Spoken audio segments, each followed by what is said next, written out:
What's going on, guys? Josh, with accountability for today. We're going to be addressing quite a few things. We're going to let people file in here, and we're going to be going over a little bit of everything. So let's hope that the notifications went out. We're going to be doing an interview today.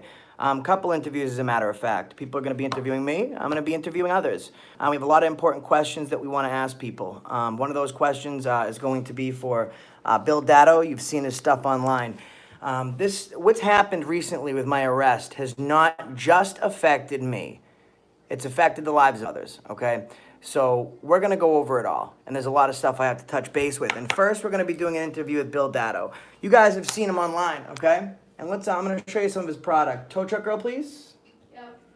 So I'm just gonna go on the big screen here and show you guys what channel I'm referring to.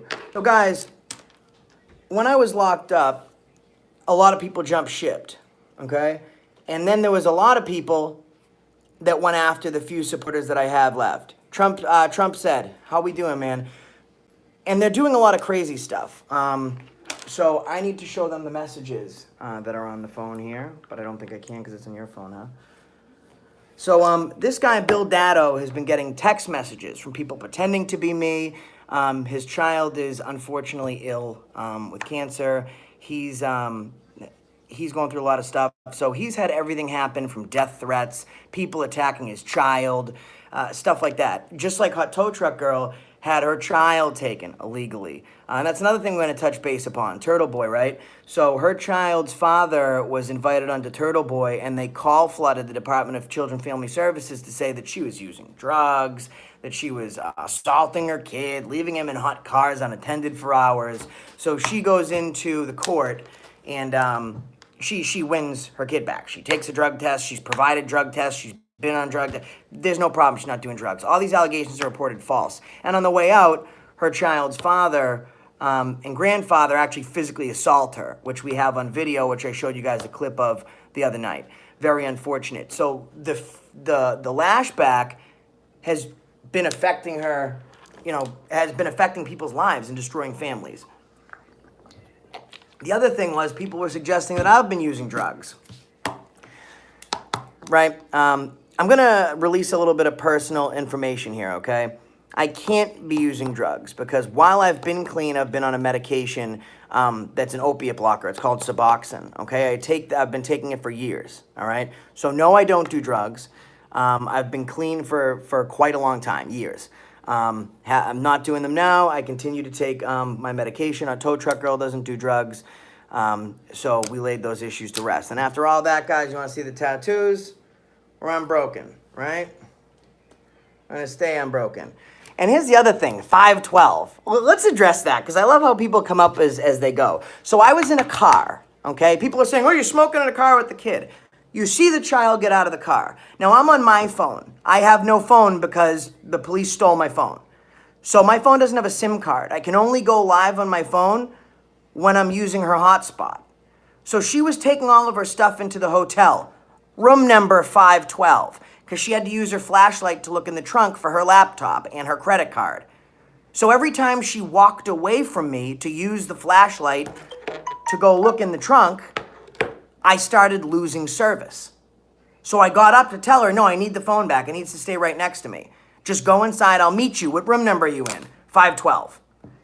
Oh, 512 is the name of a Percocet. Listen, guys, get over yourselves. She just did a drug test.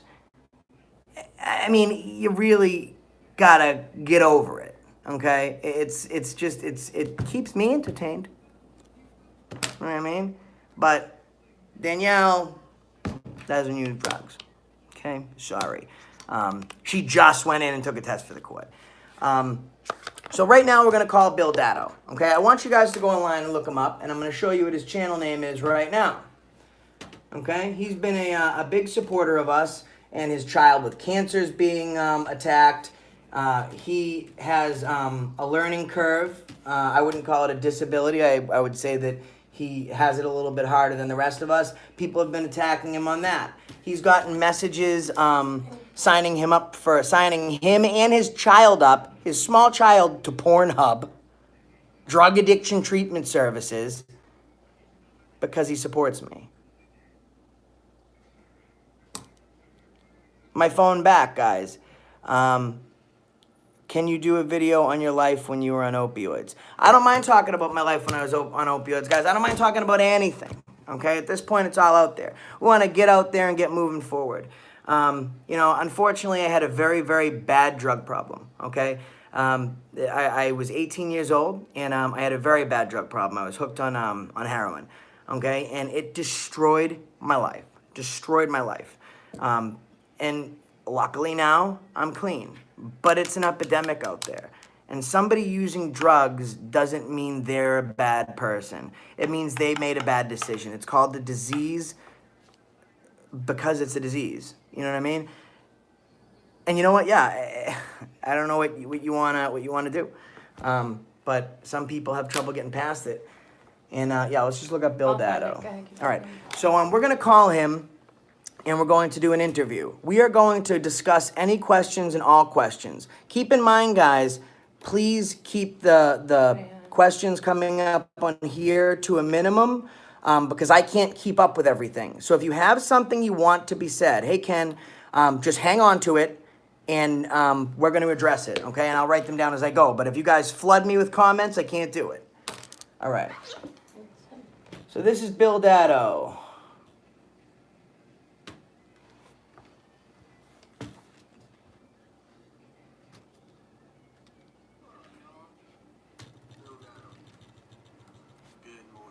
I'm coming to you. That's kind of hard to hear him. I just want to get you an idea of who he is. Because Aiden Kearney, Turtleboy, and crew decided that it would be fun to put my information online and to have their followers, Dick Riders, do their bidding. They even put a contest together where they wanted to hear one of my songs. It's amazing. It's really amazing. I am all for speaking and talking on an intelligent level and debating.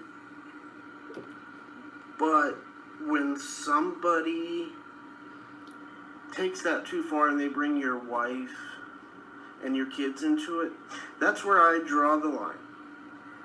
All right, guys. So there you have it. That's Bill Dado. And thank you. Bill Dado, his kids got cancer and they're being come after. So here's what we're going to do. The first thing is we're going to have an interview with him. Now, I asked Turtleboy, guys. Turtleboy, I spoke to him on the telephone. Okay, I'll show you. I spoke to Turtleboy on the phone. Some stuff you can make up, some stuff you can't. Okay, so here it is right here, Clarence Emerson Woods. I called him, I spoke to him, I asked him to come on this show to ask me whatever questions he has. No, come on my show. Like, such a big deal, let's do it. I'll answer any questions you have. No. I said, come on my show now. I'll come on yours tonight. Let's do a compromise. We'll come on each other's. If not, I'll just talk about the call and release it. He didn't want to do it, guys. He didn't want to do it. So anyone from Turtleboy, if they want to call, I'll give you my text now number right now. We can do it, but you're not going to tell me what I'm going to do. You're not going to control what I do and how I do it. All right?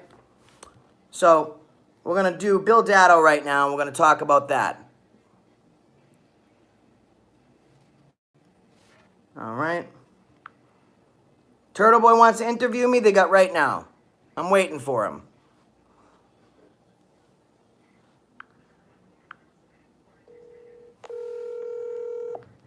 I'm just not going to show you his number, obviously. Hello. Hi, Bill? Yeah. Can everyone hear Bill? Let us know if you can hear Bill. Bill, can you hear me? Yes, I can hear you fine. Excellent. Bill, we got a lot of people on right now watching, and I just wanted to bring them up to date. And I can't bring it up, turn it more. And so we wanted to ask a couple questions. So first of all, Bill, you've been a supporter for a while now, and I really appreciate the support. But right now, I want to touch upon the basics. And I got some tough questions, and I appreciate you answering them today. And we're going to touch upon a lot of hot topics. But the point is, I want to show how bad things have got and the levels of low that some of the people that are attacking us go. So, you know what? Their supporters can say, you know what? I love Turtleboy. He's great. Well, I want you to see the lengths they go to, like offering contests. $500, between $75 and $500 to people if they call up DCF and lie and tell them that Hut Tow Truck Girl's kid's being abused. To call and harass somebody's child because they have cancer. If somebody is on a spectrum because their level of their mental perception level could be considered a slight level of mental retardation or something like that, to attack them, to attack people's wives and their families. And Bill made a mistake. His wife should be attacked, he should be attacked, and his 2-year-old little girl with cancer should be attacked. Their personal emails should get flooded with Pornhub. He should be called relentlessly because he supported free speech. So, Bill, can you tell us about how old is your daughter, Bill? My oldest is 13. All right, I just need you to try and speak up as loud as you can, even if you have to yell a little bit. Oh, I'm sorry. My oldest is 13. 13. And what about your younger child? My youngest is 8. Is 8. Okay, and what kind of so Turtleboy, what kind of things have they been saying about your daughter? I was contacted. You need to, Seth, do you have any way to speak up, bud? Sorry to interrupt you. Seth, sorry to interrupt, bud. I just need you to speak up quite a bit because we can't hear you. Unless maybe I call you some other way. Can you speak up a little bit, bud? Can you hear me? Okay. My oldest daughter. Is this better? I'm sorry. Much better. Just keep it to that level. My oldest daughter has been fighting cancer for years. She has had 2 resections, full body radiation, and has been tormented by people at her school and now by Turtleboy. So you're telling me that your daughter's They are it's on attacking speakerphone. somebody who does not have a voice. Okay, so I'm just going to repeat for people because we're having some trouble hearing you in the speakerphone. So your daughter's 13 years old. She has very serious cancer, and she's being attacked at school, and people from Turtleboy specifically are attacking her. So some of the ways That is that, correct. and I mean, what are you getting? You're getting things from Pornhub and stuff like that? I'm getting, they're signing me up for things like Pornhub. They're calling and telling me that there's some kind of police security official that wants to speak with me. And what are they doing? They're calling you and identifying themselves as police as well, right? To find one of the songs that I did a long time ago. All right. Okay, man, listen.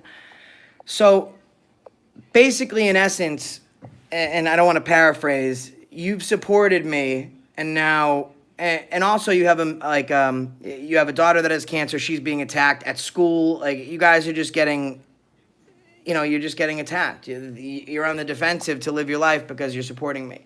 So here's what I want to do. I want to. Correct. I've supported you and been a supporter for a long time. I appreciate what you do, and what you do, a lot of us can't do. So, after I decided to express my opinion, and I get relentlessly attacked by a specific group of people. Yeah. Okay, man. Listen, I really appreciate it, Bill. I would keep this a little bit longer. It's just that we're having some trouble hearing you on speakerphone. So I'm going to let you go and touch base with you pretty soon. I have another interview coming up right now, and I want to thank you for being a supporter. And, I wanted some of these people to know. Listen, stop blaming Turtleboy for a kid with cancer. Listen, it's not Turtleboy's fault that his kid has cancer. You know what it is Turtleboy's fault for? For doxing him and asking his people to sign him up for Pornhub, to harass his kids at school. She's got cancer. Pick at someone your own age. Pick at someone your own size. Turtleboy could be on the phone right now instead of this kid. Okay? He could be on the phone talking to me right now. He chose not to. Why? Because he wants me to go on his show. So he has hours to prepare so he can try and control the dialogue. I said, come on my show right now, ask me whatever questions you have, and I'll answer whatever questions you have. He's a pussy. I'll do this right now. Boxing match between me and Aiden Kearney. Legal fight. No gloves.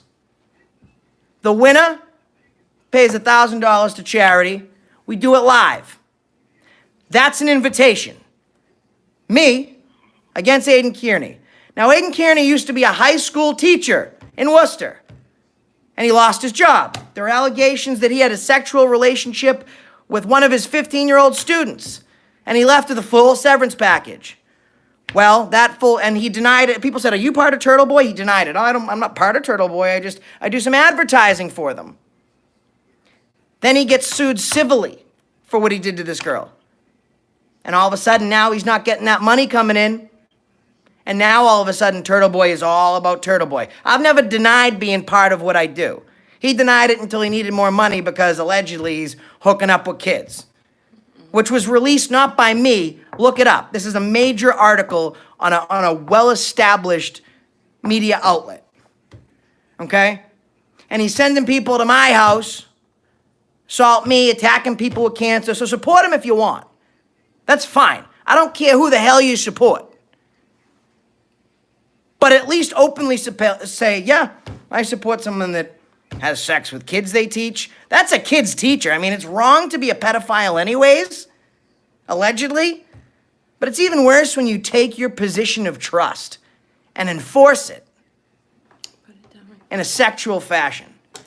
It's disgusting. So know who you're backing. Why won't he talk about that? This is not an allegation. This is something that's well documented. Why doesn't he talk about that? You know? All right, Bill, I appreciate it. I have somebody else that's going to be interviewing me on a few other untouched topics. Thank you, Bill. I'd really like to speak my mind when we have a better connection. So I appreciate it. I will continue to support you. Yep. Thank you, man. I'll talk to you soon, okay?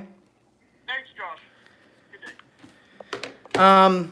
Do we have that paper from the Sweetest do you have that man. do you have that paper from the jail fight that I had, the report? I have a picture on my phone. Yeah.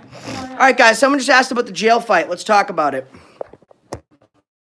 Let's talk about it. And this is another proof that Turtleboy will release what they want to release, whether it's the truth or not. I got in a fight in jail. Okay, and I'm going to show you real quick who I got in a fight with. Now, not for nothing, his name's Billy Tibbetts. He was a professional NFL hockey player on the Pittsburgh Penguins, and he was an enforcer. He's a professional fighter. Okay? I'm going to show you right now who he is.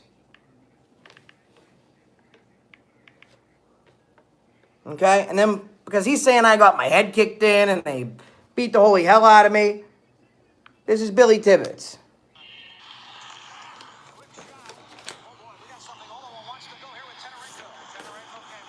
He's right there in the Pittsburgh Penguins uniform. That's him. Let's go back. I want to show you a little bit of his fight action here.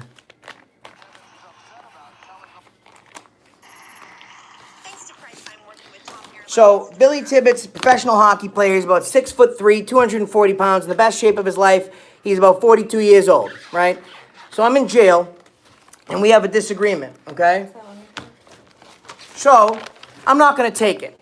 So I say, why don't you come in my cell? We'll talk about it inside my cell. You're not going to bully me. You're not going to bully any other white guys or any of the other colored guys. No. It's not going to happen. So you come in my cell. He says, all right, you first. So I walk in the cell. He reaches up behind me, sucker punches me, hitting my glasses off. That's why this side's broken, because he swung at me from behind and hit right here. Okay, my glasses fall to the ground. I pick them up. I look at them. Now, this guy made a living as a professional hockey player punching people's heads in. So me beating him just straight one-on-one, he's got bigger reach. He's a professional fighter. So here's what I did. I threw up a knee because he's worried about right here. As soon as I throw up my knee, his head goes down like this, leaves his face open. As soon as I go like this, his head comes down, boom, boom. 1, 2, I break his nose open. He starts gushing blood everywhere. At this point, he comes back and hits me twice in the stomach. I keel over because the guy hits like a friggin' 2-ton train.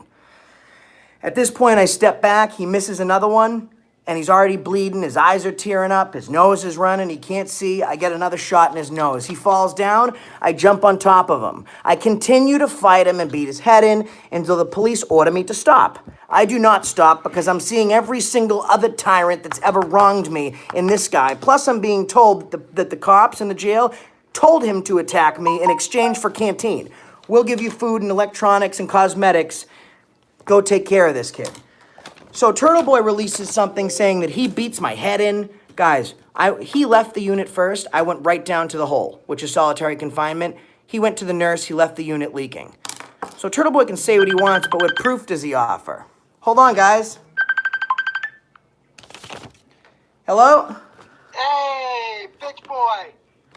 Listen, you want to talk to me? You want to start the conversation the right way? You call me back. I'm going to be professional with you. I understand that you don't like to be professional. So you can call me right back. Turtleboy was calling, but he wants to start the conversation as bitch boy. I'm not doing that. So let's finish up with the Billy Tibbetts fight. Maybe you'll start better this time. Hello. Yes, I would like to speak to Professor Bishtitz. Hey, Turtleboy, let me ask you a question. What happened with the student of yours? What happened? You lost your job. When you were a teacher in a high school, why did you lose your job there? I didn't. I quit my job. So there were no allegations that you had a sexual relationship with one of your students? No, of course not. There was never an allegation? No, of course not. Really? So I'm going to bring up the article right now and the paperwork I have from the school. bring it up. Sounds good. So let me ask you a secondary question. How come you denied being a part of Turtleboy? You said that you were only in a business. Yep. Go ahead. Because it was an anonymous blog, Josh. That's how anonymity works.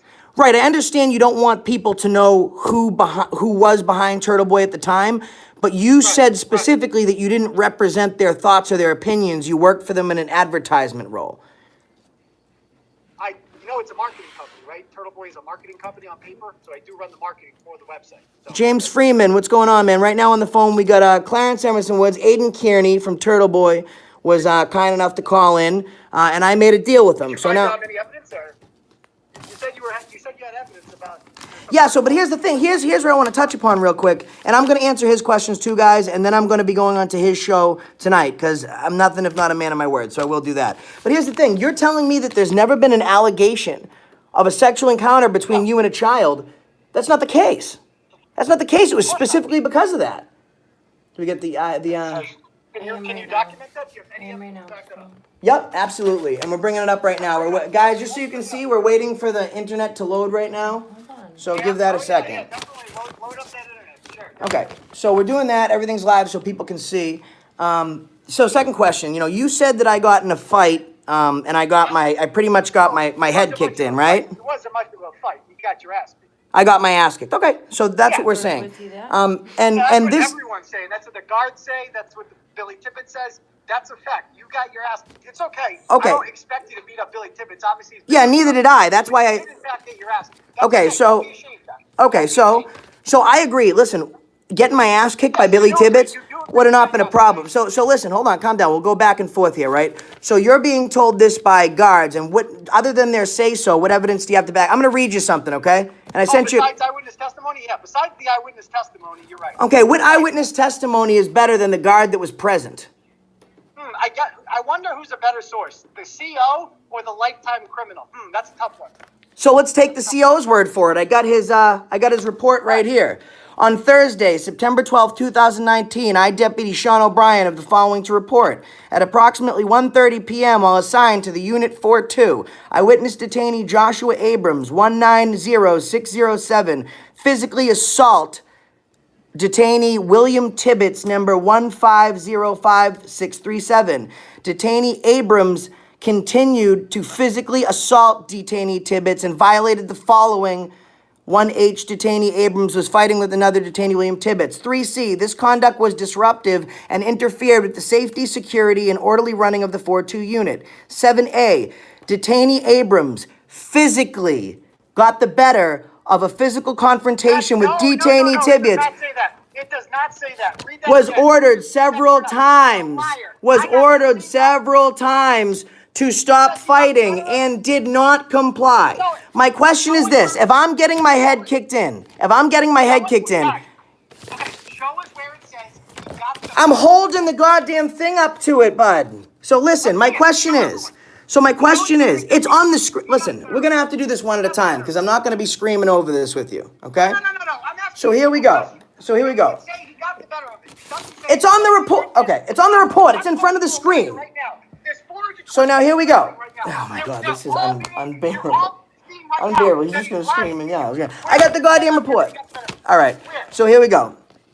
Now my second question is this. Now you know what, Billy.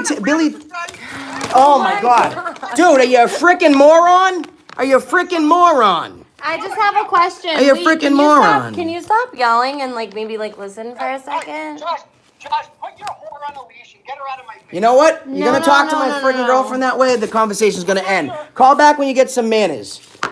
All right, so I don't care what he has to So say. you can continue because if So, you were not hold winning on, a fight, excuse then me. why would So you? here, be okay, so ordered to excuse stop? me. Everyone's obviously thank you. Great. Excuse So me. he just got me mad. So here's the thing. I'll talk to him about whatever, and I'll yell with him back and forth. But if he wants to call my girlfriend a whore, the only whore in this, is I'm not even gonna do it. This is not what I wanted to do this about. But here's the thing, guys. Right? So absolutely, there's nothing wrong with getting your head kicked in by Billy Tibbetts, and that's why I threw my knee up, because I'm not gonna beat him one-on-one. The kid's gonna punch my head in. And you know what? He says, "Oh, Billy Tibbetts told me." Aiden Kearney released like 5 videos of Billy Tibbetts saying he's a rapist, this, that, and the other thing, which is true. Aiden Kearney was not wrong about that. He was charged and convicted with rape several years ago. But if I'm getting my head kicked in, they'd be ordering him to stop fighting. Look it. You guys see it?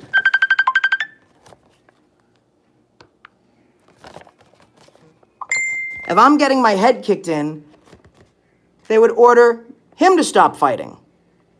They would not order me to stop fighting. Okay?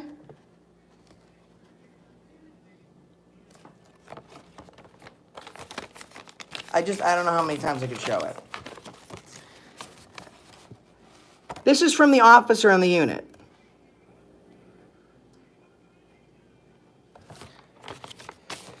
Right, guys? He should have beat me. He didn't beat me because I used my head, because I can't beat him with anything else. I threw up a knee, and as soon as he went down, I hit him twice in the nose. I got lucky, and I busted him open.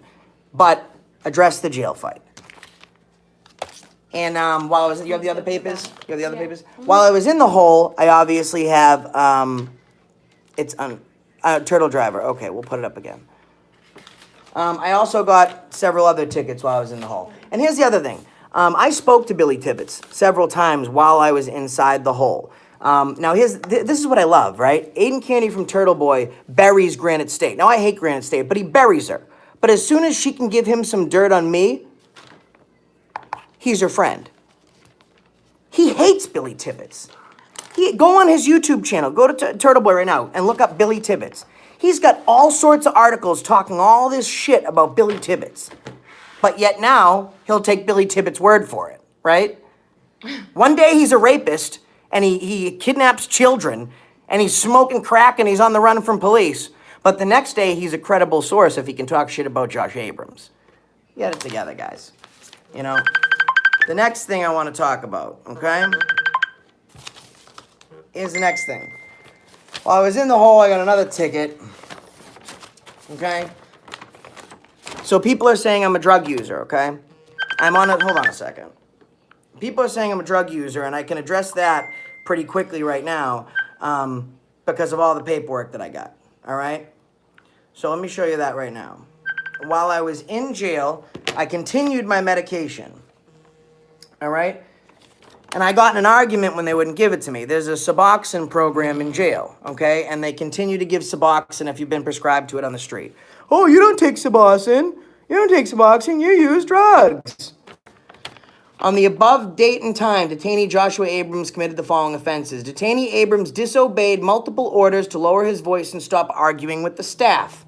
Detainee Detainee Abrams' conduct disrupted the orderly running of the MAT program on 3.5. Okay? The MAT is the medically assisted treatment program. They were refusing to give me my medication. Okay? Refusing to give me my meds, and I argued with them, and I did what I do. I don't care if it's Billy Tibbetts who could beat my head in, or a Suffolk County corrections officer that won't give me my medication. I'm standing my ground. But regardless, I take Suboxone. So I'm not using drugs. It's an opiate blocker. I spent about over 2 weeks in the hole. All right?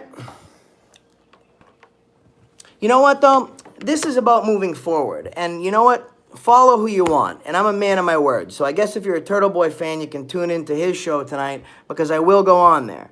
And I'll admit when I'm wrong, guys. I'll admit when I'm wrong. And here's what I will do. You know, because he's trying to tell me that I don't admit when I'm wrong. So here's what I'm going to do. Here's what I'm going to do. Okay? Because sometimes I make mistakes. So this is a big one. Okay? Hey. Bitch boy. Hey. You just can't fucking learn, can you? I was just gonna do something for him. For him. Try one more time. Try one more time. Why is that he can't be a normal person? I don't know. I mean, this is the people. I'm being fine. Mwah, mwah. Come on, bitch boy. Why are you scared of me? Why are you hiding, bitch boy? Let's go. Come on, you want to talk? Let's talk. I Where's the evidence? guarantee you wouldn't be saying that to his face. You haven't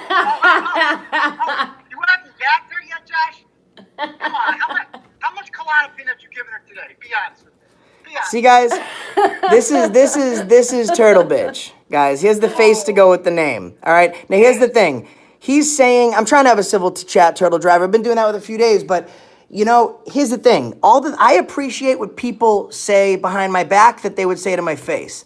And if there was nobody around, then no one to break up the fight, So here's what I'm offering you, Clarence. Acts like he's 12 Clarence, here we years go. For old. charity. Do you like charity? I know you do. I know you've donated to charity. I'll give you that. You do. I know that. So I'm offering you a one-on-one legal fight between myself and you, no gloves, for a knockout. It produced live. The loser donates to charity. Would you like to do that? Me versus you in a legal physical altercation. What's that going to prove? How is that going to prove that? Well, it's going to prove that turtles bleed is what it's going to prove, but are you in for it or not? You just lied. It's for charity. Wyatt hates you. Do you want I caught you lying, right? You know that. Dude, you should be in the Lion King because you lie like a rug. Yes or no? Yes or no? Yes or no?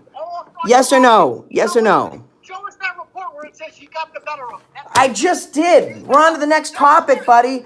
I held it. Okay. Okay. So It's okay, don't worry. We'll post it later so you can actually I'm gonna read put it up so on you the don't listen. put it up on the accountability Facebook page right now, guys. If you don't listen, we'll just Everyone, post it for you, okay? one at a time. I'm dealing this bitch and. All right, guys. So, hey, listen. I smell man dick. Did you burp? Shut your mouth, because you'd get wiped 6 ways to Sunday and then some. So shut your mouth. Shut your mouth. Know when you're speaking to you better, because you're like, okay. Hey, listen, guys. Guess what? If I was a 15-year-old boy or a 15-year-old girl, then he'd definitely come put his hands on me. We know that for sure. Okay. Here's the next thing. I alleged that Aiden Kearney assaulted me. Okay, at my home. Now, when this happened, I was sitting on the front steps of my house, and a car drove by. And when the car drove by, a bottle goes flying out the window, hits me in the face, right? Scary. Oh my God. So scary. Are you okay? I'm inviting Aiden Kearney to do a one-on-one interview with me right now, person to person. Will you do that? 17-year-old throwing a bottle at you. Did you survive it? Hey, let me ask you a question. Will you? Okay. And then you went and called the cops, Josh. You called what kind of cop block auditor calls the cops? I'm not against the cops. I'm against bad cops. But let me ask you a question. Would you? You're a cop calling bitch. That's what you are. And you know what? Cop calling bitch. Yeah. Listen. The cops will thank you because somebody threw a Pepsi outside of Azabazabaza. Deliver your freaking mom. What a loser. Have you ever sucked a dick you didn't like, Aiden? Yeah. You have? Oh, okay. Oh, so he likes some of the Dixie socks. We know that for sure. Have you ever sucked a dick you didn't like? Yeah. Well, that's Aiden King. So are you gonna come to meet me right now, Aiden? Are you gonna come to meet me right now? Beat up by Billy Tibbetts. Are you gonna come to meet me right now? Just go on to the I next one. Just text him. understand Billy Tibbetts kicked your ass. You're a little bit mad about it, okay? But that doesn't mean that we need to fight, okay? Because Billy Tibbetts kicked your ass. It's not a big deal. You- No, that's fine. He can think that. You know, He's all not gonna right. change his So, mind so because you he's pussied out. ignorant. Thank He's you very ignorant. much. You pussied out. All right, guys. So there you have it. There's Turtle Bitch, right? For charity, a legal fight for charity. He won't do it. Meet me right now. I'm such a bitch. Meet me right now. No. I have the best audio. Okay. So Turtleboy is a coward. That's a fact. That's why I did that. I'm not like, I'll give you the opportunity to talk. Come on, let's get to the next thing.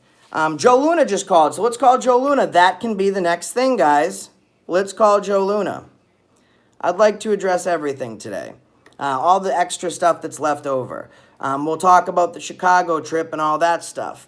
Very unfortunate, because right now Joe's going to be put in a... I don't hate Joe, but he's going to be in a precarious situation right now, because some lies you can get out of, some you can't. Hello. Joe. It's Josh. You're live. You're live, Joe. Yes. Okay. So I wanted to talk to you about a couple things, Joe. Okay. Okay. Do you remember, and if you don't, that's fine. You can say you don't remember. Do you remember when I said, oh, geez, I have to pay for the hotel room again tonight? And myself, you, Danielle, and Freeman One News drove to the Hotel Essex. They parked outside. I paid for the room, and then we all went upstairs to that restaurant, and we had drinks until we went to the next place, and we had an issue with me charging it to my room, and they had an actual issue on my credit card, like authorizing my personal credit card. Do you remember that? Yeah, I remember that, and didn't I tell you if you want him to go inside? And you said no. Right. So you were there when I paid for my hotel, and you were there when I paid for dinner on my personal card at the hotel, because it's a room charge, okay? It's a room charge. So I paid for the room with my card, and then I paid for dinner with my card. So you were present for that.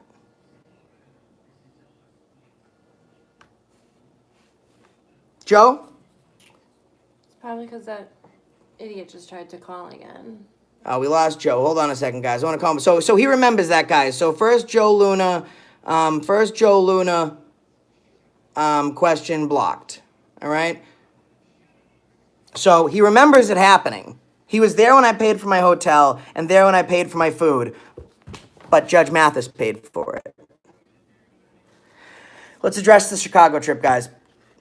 Danielle was asked to go on Judge Greg Mathis, okay?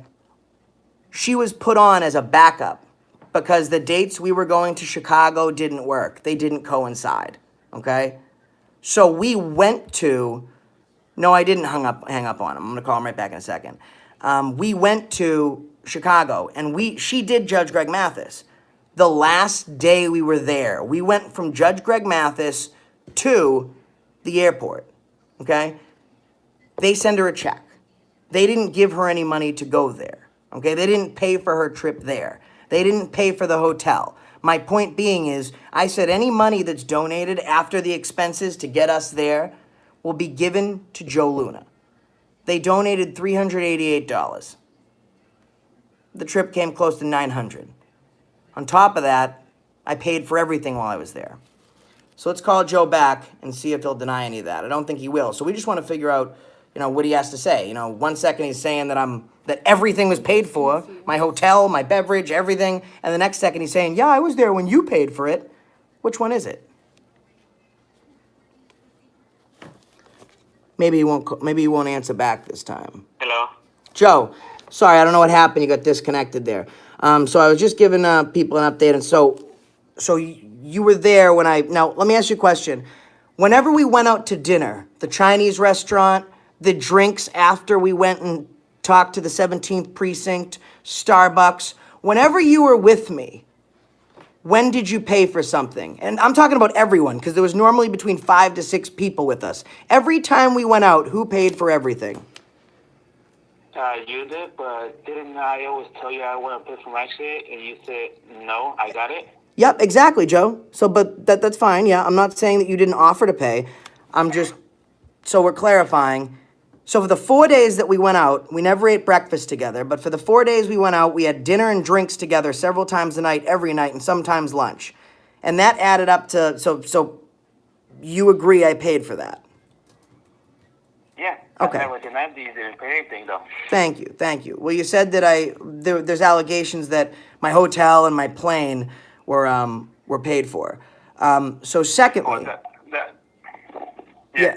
So secondly, you were with me at the Hotel Essex when I paid for my room, and then we went upstairs, and we even, maybe you'll remember, I had an issue with my card going through, and maybe you'll remember the issue. The hotel double charged my personal card.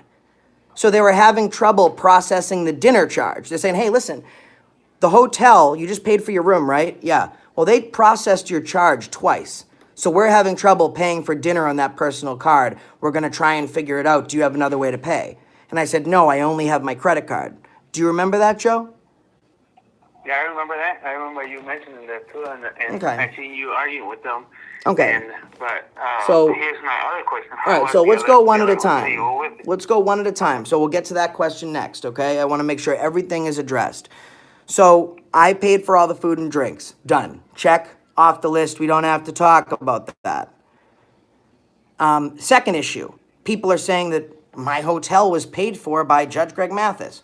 We were just able to confirm by you that you were present when I paid for my hotel, and the staff even said we charged you twice on your card for your hotel. So now we've just proved with your testimony that I paid for my own hotel. So the third question you had was what, Joe?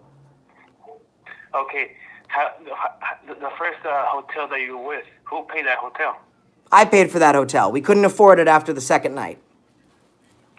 And when I told you here's my second question. When I told you I'll meet you up at the airport, what did you tell me? That I had a ride.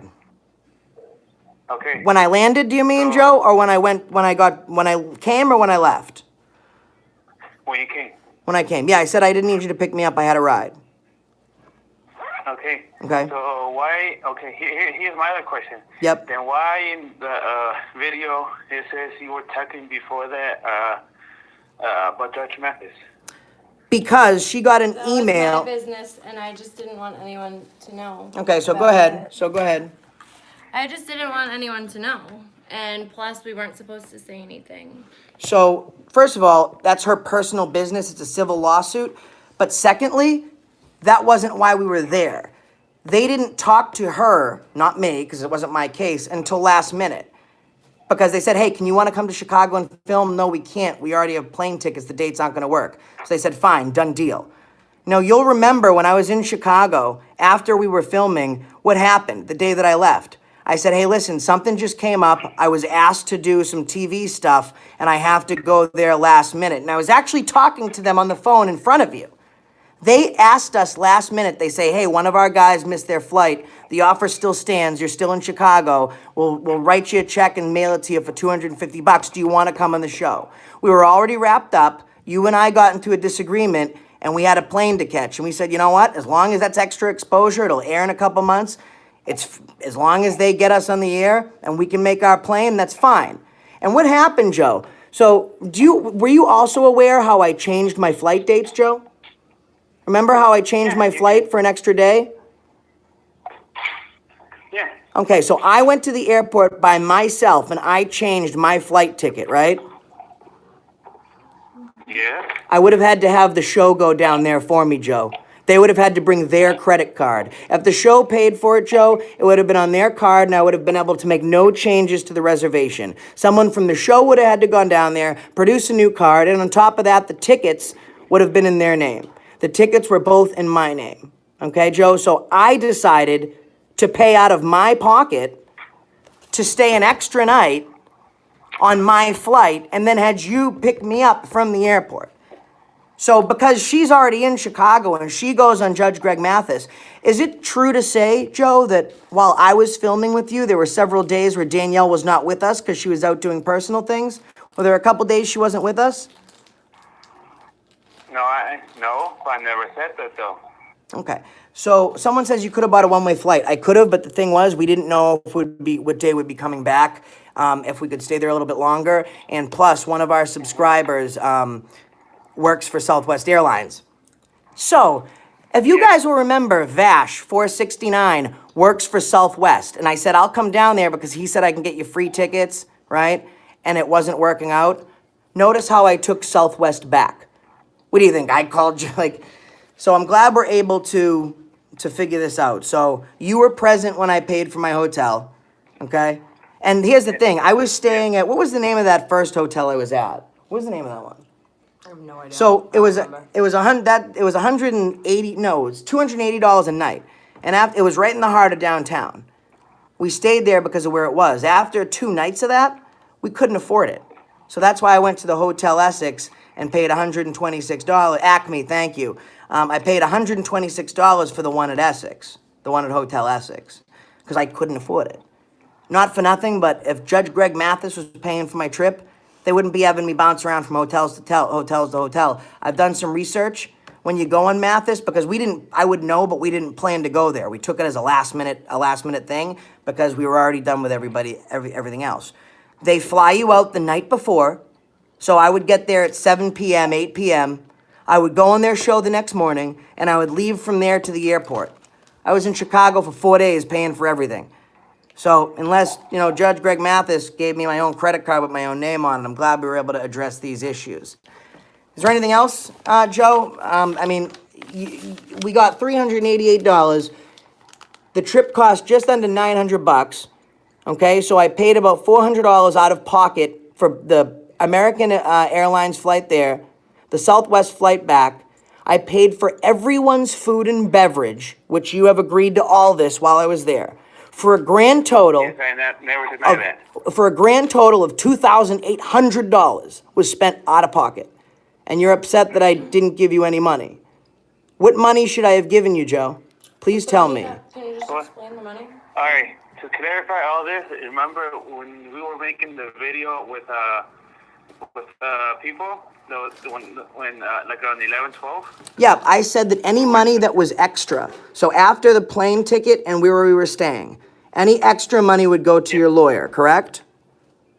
Correct. And Okay. remember this, you said one person donated $200 and you were going to divide it into everybody? Yes. Yep, you're talking about when we touched down into Chicago. Yes, I do. Yes. Okay? That, and then the $100 that someone else donated when we were in the car. Correct. So Joe, you're able to be monetized now because you have 1,000 subscribers. So you know how that works. So I can absolutely do that as soon as YouTube pays me. But how would you like me to give you something that I don't have? They donated it through Super Chat, Joe, right? They donated it live through Super Chat. So that money is available at the end of the following month. What is today's date, Joe? Today's I don't even know what the date is. the 28th. The 28th. So the 31st would be the end of the month? No. Yeah, the 30th. The 30th. Okay. So I got donated money on Super Chat, and you're upset that I haven't given you the money that hasn't been paid yet. How would you like me to give it to you, Joe? In IOUs? I figured I'd just wait until the money actually hit my account. Would you like to see my account? Hold on. Hold on, guys. This is why I love doing this, because I understand Joe's upset. He goes on Turtleboy and says, I didn't give him any extra money. There was no extra money to give. I spent it all out of pocket. What isn't mentioned is when Josh, he said, when Josh came here, he said he was going to give me any money extra after travel and expenses. And he didn't do that. I was given $300 and it cost a total of $900. He didn't mention that. He said that my whole trip was paid for by Judge Greg Mathis. But now he's explaining to people that he was present when I paid for my hotel by myself, when I paid for everyone's food and drinks, when I went to the airport to do my own flights. Now the truth comes out, okay? And maybe he was just confused because they were taking advantage of him. That's possibility too. So here we are in analytics, guys. No one's taking advantage of me. Okay, well then why did you go on Turtleboy and not tell the truth then? I wasn't in the truth. So, but did the truth just change? Because you said Judge Mathis paid for my trip. What proof do you have of that? Can you tell me the proof? Because you went publicly. Okay, have you watched my videos though? Did I ever say Judge Mathis? You Did I ever say Judge Mathis? did you not call? Did you not speak to me on the phone the other night and tell me right to my face that you know I got my trip paid for by Judge Mathis, and then I yelled at you and hung up the phone? See, here's the thing: the truth doesn't change. People have to keep up with their lies. Okay, you called me the other day. Yep. And I was working. I never picked up. Okay, so here's my AdSense account, guys. This is Accountability for All's AdSense. Okay. This is how much money I have right now because it's not the end of the month. 0. Okay?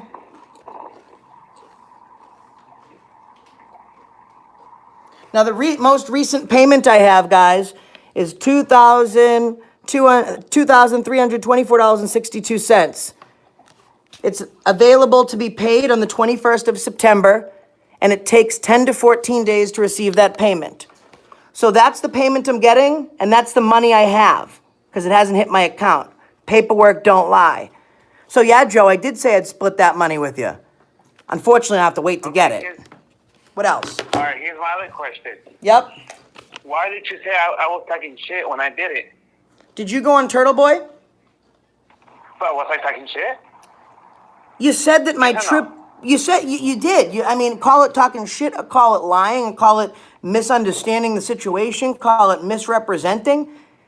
But you said that I watched the interview with you in Disorderly Product News, and you said to him, and I'm quoting... Did I ever say anything bad about you? Yes, telling the not truth is a lie. Do you understand that people think I pocketed... People I as... never lied. People were asking me, Josh. People were asking me. So why didn't you say what happened? People, I listened to the interviews. Why didn't you say I was there when Josh paid for his room? I got the donations, and I said, no, I didn't. People were asking me the same questions over and over and over again. Okay, so you just... Say, yes, I got the You just answered your question. You just answered your question. People asked you if you received the donations. You said no. There was no donations for you to receive, and I showed you my phone. Is it not true that I actually should... Joe, let me ask you a question.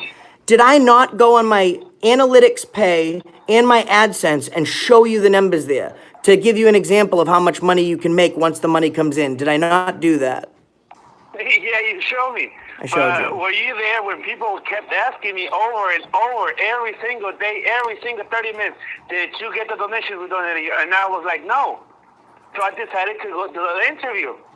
Right, but... I never once talked shit about you. Never did.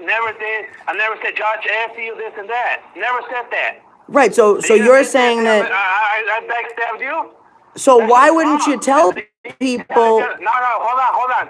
And then you used to send me a text message that said that I'm done? Really? Yeah, what you did was dumb, Joe. No, I mean, not for nothing. It made it look like something. You made it look like something else. You made it look like you were getting first of all, I said right from the beginning, Joe, do you want to set up a PayPal account for you? You can tell me if you remember this conversation in the very beginning, right? And you said no. And we talked about the whole reason that I could probably get more people to donate because I have more subscribers, whatever. But not 1 cent of this, and we've proved it now, was used frivolously. Not 1 cent was taken from people. Disorderly Product News said to you, what happened? You said, oh, Josh is supposed to give me extra money. Disorderly Product News said, did he give it to you? And you said no. Your response should have been, there was no extra money. I was there when he paid for the hotel. How was I supposed to know? How was I supposed to know? Because you were there, Joe. That's the thing. You were there. Okay, Perfect. So that works, right? And here's the thing, Joe. I don't think that you're like the other ones. I think that they took advantage of you, just like the cops took advantage of you in the first place and they called you mentally ill and all that stuff. I hate the other guys. I don't hate you. I'm disappointed by it because you know me. We spent time together. You never told people I showed you all my paperwork. You never told people that I showed you all the payments. You never told people I paid for everything while I was there. You never told people that you were present when I paid for the hotel. Because they never asked me that. Joe. If people would have asked me, I would have answered them. All right, so you're saying now publicly, to correct the record, that you know for a fact that I paid for my own hotel. Like I said in the beginning, you pay for the second hotel. I don't know about the first hotel. You pay for the second one. Okay, so I mean, I never deny that. Okay. And never lie about that, and never will lie about that. Well, you can't speak to something you don't know. So if you're not aware of the first one, but okay, Well, so you're aware of the, so you know that I paid for the hotel. Okay, when I was there, Yeah, because we were there, and I saw you pay that shit. perfect. And I told you I was going to change my flight reservations, and I went and changed my flight. Like, so I just wanted to correct the record, Joe. That's all, because people are saying that. I mean, I don't care about the conspiracy theories. That stuff to me is stupid. But people are saying that I went down there on an all expenses paid trip and I pocketed money. And it pisses me off when I'm out there defending your freedom and defending myself, and I'm paying for everything. Because not one person gave me a dime the entire time I was there. I spent over $2,500 in total with everything. And $320 or something was donated to me, and I didn't accept a dime from one person. That's me on the line. And you know the only thing I wanted from you, Joe? I wanted you to do for me what I did for you. When you got arrested, no one knew, and this is not a bad thing, no one knew who you were, right? Because you just didn't have the subscribers. You're brand new. And I went on your behalf and let the world know what happened.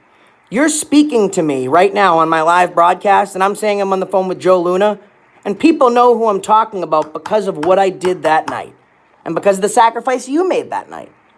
Okay?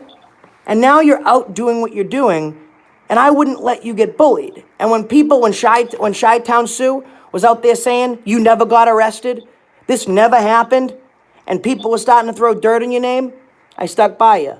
So you were arrested illegally, I stood by you, I made everyone know the situation, and now publicly people know who you are because of what I did, and I didn't turn around and run away when people started talking shit. And then when I got arrested, I just wanted you to do for me what I did for you. And that didn't happen. I'm not mad at you. If you're not mad at me, then why did you block me from Messenger, Facebook? Instead of talking things over, like man. Because I think what you did was dumb, and it was. Okay, couldn't you talk to me like that, like a human being? Instead of blocking me? Joe, do you remember what your first response was? When I called you, I said, what's going on? Why are you releasing these interviews? And after everything I've done for you and with you, you really went on Turtleboy? Talk to me about it, bud. And your first response was, why didn't you tell me about how you trip and it was paid for? And it's like, you were there. You were there. It's like I'm in an alternate reality. Unbroken. Like you were there when I paid for the hotel. Like not for nothing. If someone says, if someone has an interview with me and they say, did you meet Joe Luna? And I say yes. And there's a bunch of people saying, well, Joe Luna beat up a baby. I'm gonna say, no, Joe Luna didn't beat up a baby. Just because they didn't ask me about it, I'm gonna correct the record. You knew what the truth was, and you didn't stand up to correct it and defend me. Listen, I'm not asking for much. I traveled across the country and spent thousands of dollars to defend you. All I asked you to do is to tell people the truth. I did. Well, you did today. No, I did always tell the truth. Way before this interview. So. All right, anything else you want to say to the people? So you have an apology for me? Because I can pull up the interview right now and I'll just play it aloud. Go ahead, go do that. Where you said that you said specifically that Judge Mathis paid for my hotel and my plane. So do you want to apologize for any misinformation? Go right ahead. Okay. It's unfortunate. You know what I mean? Like at this point, you admit that, yeah, I know you paid for this stuff. Just say it. She's pulling up on the computer. I know. It's a bad look. Whatever. He doesn't want to apologize. He doesn't have to apologize, guys. It's unfortunate. All right, anything you want to say to the people while we're pulling up this interview, Joe?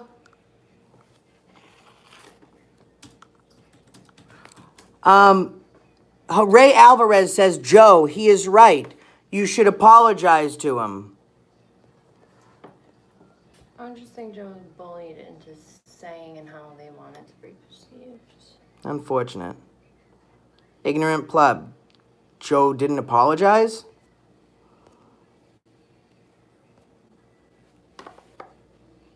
Anything you want to say to the people, Joe? He's belly laughing.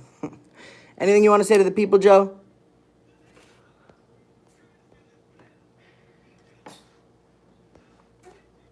No? I think he hung up, guys. Yep. He hung up. It's unfortunate, guys, right? That was a civil conversation that I had with him, okay? And here's my concern, is that he's telling people that my trip was paid for by Judge Mathis. He's telling people that I didn't pay for anything. And he's also telling people that when I went to Chicago, I told him I was going to give money. I was going to give him money and I never gave it to him. And now he just confirms that he's seen all my paperwork. He's seen all my money. He's seen all my financials. And he admitted to that. So he knew that this money wasn't getting paid. That he knew I got 300 and I spent 900. He knew that. He says on other broadcasts that the show paid for my hotel. But he admits here today that he was present when I paid for my hotel with my own card. He says I didn't pay for anything when I was out there. But he admits today that for 4 days straight, there wasn't a lunch or a dinner or a drink that anyone paid for except me, which is fine, okay? Then he can, my flights weren't paid for by me. But then we find out that the flights were paid for by me. Well, what about the $200 that you're supposed to get, Josh? And when I get it, you can have it. I mean, you can't give you what I don't have. I don't have anything because I spent it all there and defending myself now because the people that were supposed to back me up turned on me. It simply comes down for this. And this is what I wanted the apology for. Because he didn't do for me what I did for him. Because I considered him a friend. And I wouldn't do that to my friends. So, but those rumors are corrected. You just heard it from the so-called person who I swindled, right? Who's just on the phone right now saying I paid for all my own shit. Chi-Town Mike Z. No, so Vash is a supporter and a subscriber, and he was supposed to provide me the Southwest Airline tickets, but the dates didn't work up, and I wound up coming down American Airlines. So I have my flight tickets. Took American Airlines. Vash works for Southwest. That didn't work out. And we updated everyone that as we went, so there's really no question.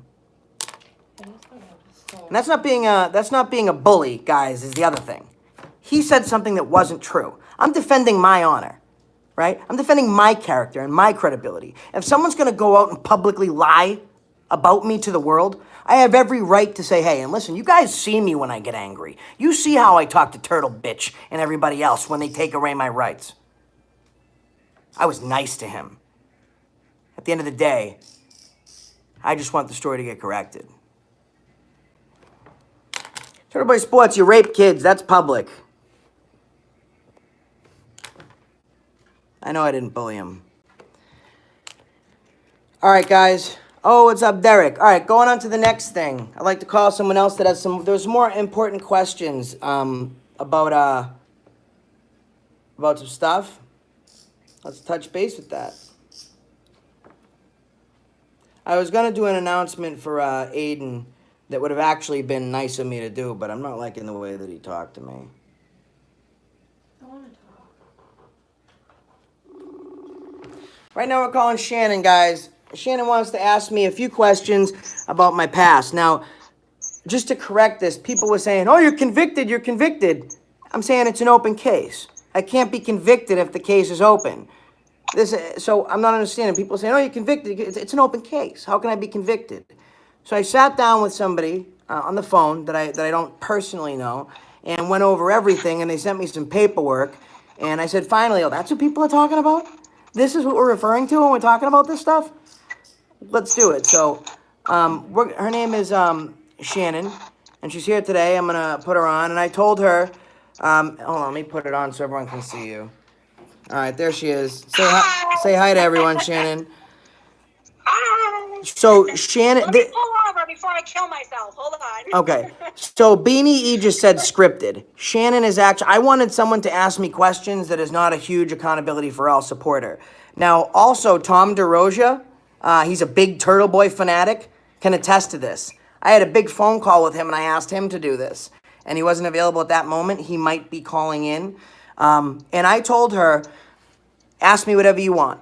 And she asked me a question. Is there anything you won't talk about? And what was my answer, Shannon? You said you would talk about whatever my questions were, so And have I'm we? ready to get some answers. All right. And have we got on the phone and gone over this and had a test run or anything? No, none. And I'm parking right now. Okay. So would you For the record, I am a Turtleboy subscriber. I'm also an Accountability for All subscriber. So I am not in the middle of anything. I enjoy both shows. Well, thank you for that's why I wanted somebody that wasn't like I wanted someone who either was in the middle or on the opposite side.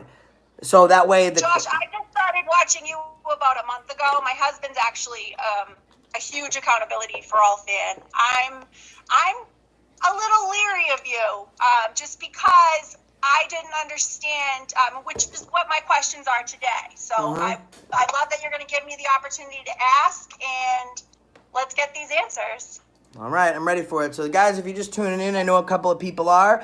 This is Shannon. She's taking some time out of her day to ask me some questions. Her husband is a subscriber, a fan of mine. She was a Turtleboy subscriber first. She subscribed to me just recently. She's a little leery about me. She has questions she wants to ask. I told her she could ask anything she wants. Nothing's off limits, and we haven't gone over anything up until right now. So what she's going to be asking, she's going to be asking. I have an idea of what she's going to be touching upon, but so you can say it's staged if you want, but I have someone that's, I guess you could say, more against me than for me asking them, so I can't do much better in the eyes of people that want answers. I'm not against anybody. I'm giving you the opportunity to change my mind. How about that? I'd love to have that opportunity. Okay, so first question. Josh, did you get the copy of the Corey I sent you? I did. Shannon sent me a copy of a Corey, so we had a brief discussion, and I said, I don't understand why people are mad. People are stupid because they're saying, and you can correct me if I'm misrepresenting something or if I'm misquoting something. I said, people are stupid because they're saying I'm convicted on this case. I can't be convicted on a case that's open. And then she sent me a copy of my Corey report and said, you see these dates? I said, and what was my response to you when I saw what you sent me? You said, actually, I can read it. Hold on. It says, hold on, I know exactly what it says, but let me find it. It says, is this what everybody's mad about? Is this the shit they've all been talking about, is what you said. Yep. And I said, yes. And I said, it's not the open case stuff because that would be ridiculous. You can't admit to something that's still open. Correct. That makes sense. Mm-hmm. So I said to you, a lot of this stuff on the Corey is from 2010, 2011, 2012. And my question to you is that in fact your Corey? Mm-hmm. And you said yes, right? Correct. So okay. I did say, well, to be absolutely honest, I said the social security number that's attached to the Corey was actually incorrect. So I could just dismiss it as that by showing my actual social security number, and there's nothing anyone could say because there's a Corey with convictions on it that shows my name but a different social security number. So I could just have it dismissed as that. But I said I won't do that because I won't lie to people. But yes, that was that is my Corey. That is exactly what you said. And then my other question to you is, are you confirming that is in fact those are your charges? The Corey that you sent me, those are my charges. Okay, so you're owning that. Yep. Thank you. Number 3 is there anything you'd like to share about those charges that people might not know or misunderstand about those charges? Sure. So those charges were all, you can see that there's separate docket numbers, but they were all concluded at the same time. So they have different initial charge dates, but they were all concluded at the same time. So these charges were most of them are Can you want to just read them? You can read them off, so I don't have to take you off the phone here. Actually, I don't want you to mess up your stream either. Actually, I can do it right now. Hold on. I don't want to screw up your stream, so people can see exactly what we're talking about. I have them. I have them right up if you want me to. You do? Yeah, go ahead. Yeah. Go ahead. Okay. So it says adult offenses, court appearance, 1 out of 5. Offense number 1, with the docket number, it says offense type misdemeanor, possession class of a controlled substance. And does it say the possession class? Like, does it say which class A, B, C, or D? Does it say which one it is? Oh, class A, sorry. Possession class A controlled substance. Mm-hmm. It's out of Peabody District Court, and it goes along with another offense. It says a misdemeanor trespassing. I believe the way that this looks, that those two go together. Mm-hmm. And the date of the appearance says 8/8/2018. Mm-hmm. It says the case is closed. It reads that there's a conviction, but my husband said something interesting to me, which I didn't know. Maybe you could answer this. It says that on here that there was an incarceration release date, but my husband says that can go by when you were actually first arrested. It doesn't necessarily mean that you spent time in jail for it. Correct.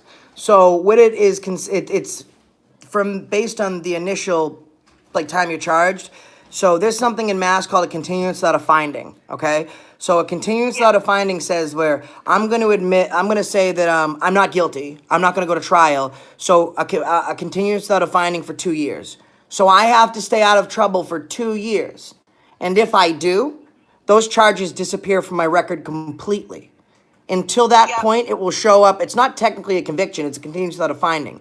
If I do get in trouble and violate those conditions, then I would absolutely be in violation, and my continuance without a finding would be revoked, and I would be subject to the punishment available to that case, which was 2 years. So I'm free, case closed, based on the continuance without a finding, and they could, until that 2-year mark is up, they could always reopen it.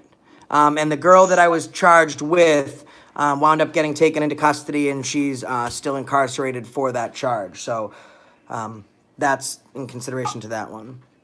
So are you saying this one is a continuance without a finding, and technically, because it's a continuance without a finding, it hasn't been 2 years yet. So would that be the reason it still reads as a conviction? Correct, yeah, because when you put something in the system, it's not, the only thing that makes something disappear is a null pros or a straight dismissal, okay? So when you go to trial, the DA will say, we're not ready to move forward, not answering ready for trial, dismissed, right? Other than that, it's on my record.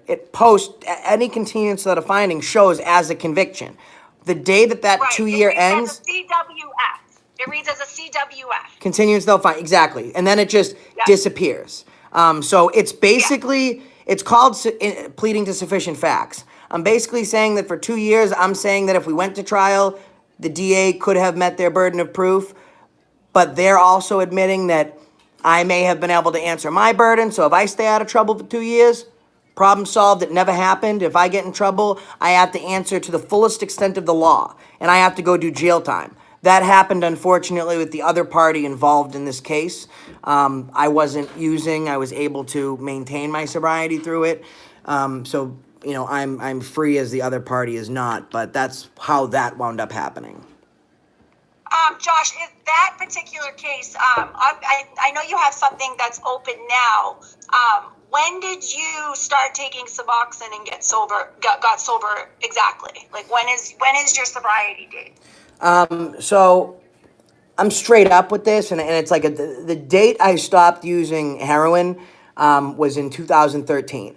But in 2013, I just stopped using heroin. I still went out and drank, and I wasn't living sober, I guess you could say. Like, I wasn't using drugs, but I wasn't doing all the things that I should have been doing. I did it kind of like a clean on my own type of method. And I started taking Suboxone in 2015. And then I stopped taking them because of some personal health issues. The medication I'm taking didn't work. There was no relapse in between those periods.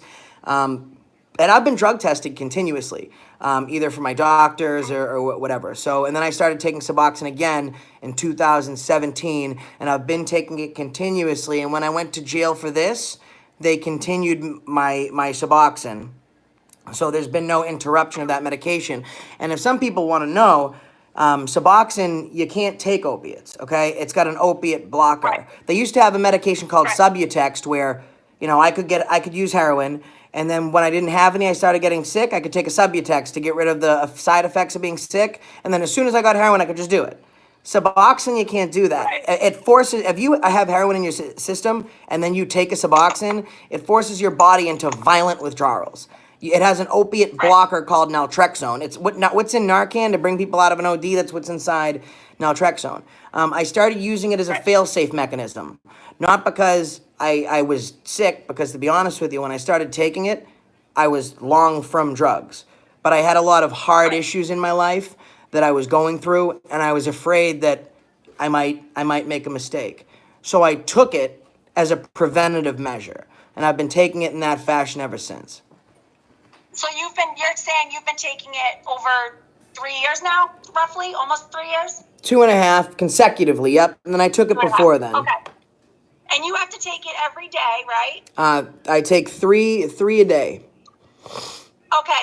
But my point, what I'm getting at is that's not a medication that you can stop tomorrow and then take some heroin, because you actually build up an immunity to it, right? Yeah. Like, or there's like an immunity built up that it's not like you could stop taking the medication tomorrow and then shoot up. Like, it's not that type of medication. Correct. So when you do heroin, from your last time you use, you have to wait 36 hours before you can take a Suboxone, because it will force you into withdrawals. Once you've taken Suboxone for more than a couple weeks continuously, especially with the amount that I take, if I just stopped, I couldn't just go do heroin. I honestly, it would probably be, before I could actually do it, it would take weeks. It would take weeks. Yeah, it wouldn't work. It wouldn't work at all. It wouldn't do anything. Right, and especially with the milligram that I take, it would be no point. I mean, and the other thing is, I get drug tested by the court. I call, because of this open case, I call every single day. And in fact, I can't do it right now because I'm on the phone with you. I call every day, and I get drug tested every single day. Yeah. So, well, Josh, I didn't share this with you, but I'm very familiar with the Suboxone medication, because I know people who take it. My brother was a heroin addict, and it's literally saved his life. So I actually know a lot about it. Mm-hmm. So I can vouch for you that I know you cannot be using heroin if you're taking Suboxone, especially taking 3 a day. Yeah, 3 8-milligram strips. Right. Well, that I know I know you can't just shoot up tomorrow. Like, it's not going to work. It's impossible. It literally will block it, and nothing will happen. So someone, there's no point to it. Hold on one second. Someone asked a question. They say, why would you call if you go every day? Because I have to call and put in my number that's specific to me to register me beforehand. So I know I'm going to take that test, but I have to call every day to put in my number. It says, your number has been accepted. You may now go to the facility. I go to the facility and I take a urinalysis. So if I have used drugs, I would not be free. On top of the Suboxone, using is just an issue that's not happening, and it hasn't been happening for a long time. Right. And there's also different programs with the Suboxone. Like, some people can get it prescribed with their doctor, but they still have to go in every 6 months. They have to give a pee sample, and they have to prove that they're not using and that they're taking the Suboxone. Yeah, so I actually I can't, so my doctor actually makes me go every 7 days. To like, even though she knows I have drug tests through the court, even though she knows that I'm clean, I have to go in every 7 days and she tests my blood, not just urine. She does blood drugs. Everybody's different. Every doctor and every place is different. They all require different things, but I know for a fact that there's a urine sample that has to be given for you even to get your medication. And if you don't go, you're not getting your medication. Like, they're not just going to be like, here's the script, here you go take your medication. No, they want proof you're actually taking it as well, and that you're not selling it. And that's the other thing. They check your levels, because they give you a 90-day supply, but the levels aren't confirming that. What are you doing with the rest? Like, the one thing that I'm lucky on is, you got to call up. Yeah, I go every 7 days, and I have to go to Boston to do it, so. Right. So thank you for touching up on the Suboxone issue. Yep. Another question I had for you was, have you actually spent any time in jail due to pleading guilty of one of the charges? And what was the longest sentence? Yeah, so now this is one of these things where people will look at a query and they'll be Google lawyer. So I don't know if you're aware of a suspended sentence. What a suspended? I'm not, actually. Okay, so the judge could say to me today, let's say I had an open charge for assault and battery, and the judge says, okay, Josh, you'd like a suspended sentence. So you have a suspended sentence for 2. So we're gonna find you guilty, and here's your sentencing. You have a 2-year sentence that will be suspended for 5 years. If in 5 years you have no problems, this is all done. If in 5 years you get in trouble for anything, you pick up any new charges, you're going to jail to serve that 2 years. A suspended sentence could be a 2-year suspended sentence, 2 years of probation, whatever. You're eligible to get that full suspended sentence for whatever the duration of your probation is. And it shows as committed time. So one's a misdemeanor, and the other ones are assault and batteries. You know, what happened is and these were from the court date for sentencing was 2011, but the actual report date when I was initially confronted by the police was 2009. Okay, I'm 31 years old now. I think I might have been 18, 2009, maybe 19. I had a bad drug problem. So one of them, I forget what the misdemeanor was. You can remind me of that. I have it right here, so I can address everything. Hold on a second. You said 2011? Yeah, it was all those early dates is what I wanted to touch up on. I got it right here. Yep. Yep. Okay, here we go. Got it. That was the one we just talked about in Peabody. Peabody. Yeah, that's the Peabody one. Okay, so we have an offense type of intimidation. Okay. We have an offense type of A and B, dangerous weapon, all at the same police department, mind you. So it's not like there's all these different cases in all these different towns. These are separate charges from the same police station that they instituted along the way. Because at first they want to charge me with one thing. They amend the charge, change it to something different. So if they charge me with assault and battery, dangerous weapon, I've been charged. Then they say, we don't have that much evidence. Now we're going to charge them with assault and battery. They have to charge me with that down the road. So these all stem from the same incident there. So we have, and you can actually follow it as it goes. It goes from assault and battery, dangerous weapon, and then we have the same thing, armed assault to rob, and then it goes for A and B, dangerous weapon. So the same police station, what I wound up doing is the story behind it really is quite simple. I was doing drugs. Okay, I went to buy drugs, and the drug dealer takes the money, and he's not going to give me what I want. I'm 18 years old. I'm sick. I wound up putting it to the drug dealer. I wound up hitting him, left, and again, I wound up, when you do drugs, you make stupid decisions. Maybe you don't go back to the same person that just you got in this incident with. I did. So, but these assault and batteries are fights with a drug dealer, and the larceny is from. I straight up told the cop, I was like, hey, listen, he was supposed to he didn't give me what I wanted, and I took my money back. So I didn't spend time in jail because of that. It was a suspended sentence. So it shows as committed time because while probationary period, I did have 2 weeks where I went into the House of Correction because I failed a urinalysis for marijuana. However, I had a prescription card. So I go in, my probation officer's on vacation, I pee, they see the marijuana. This guy has no proof that I should be having marijuana. They hold me for 2 weeks until he comes back from vacation. He comes back from vacation, I'm allowed to leave and continue using marijuana. So that's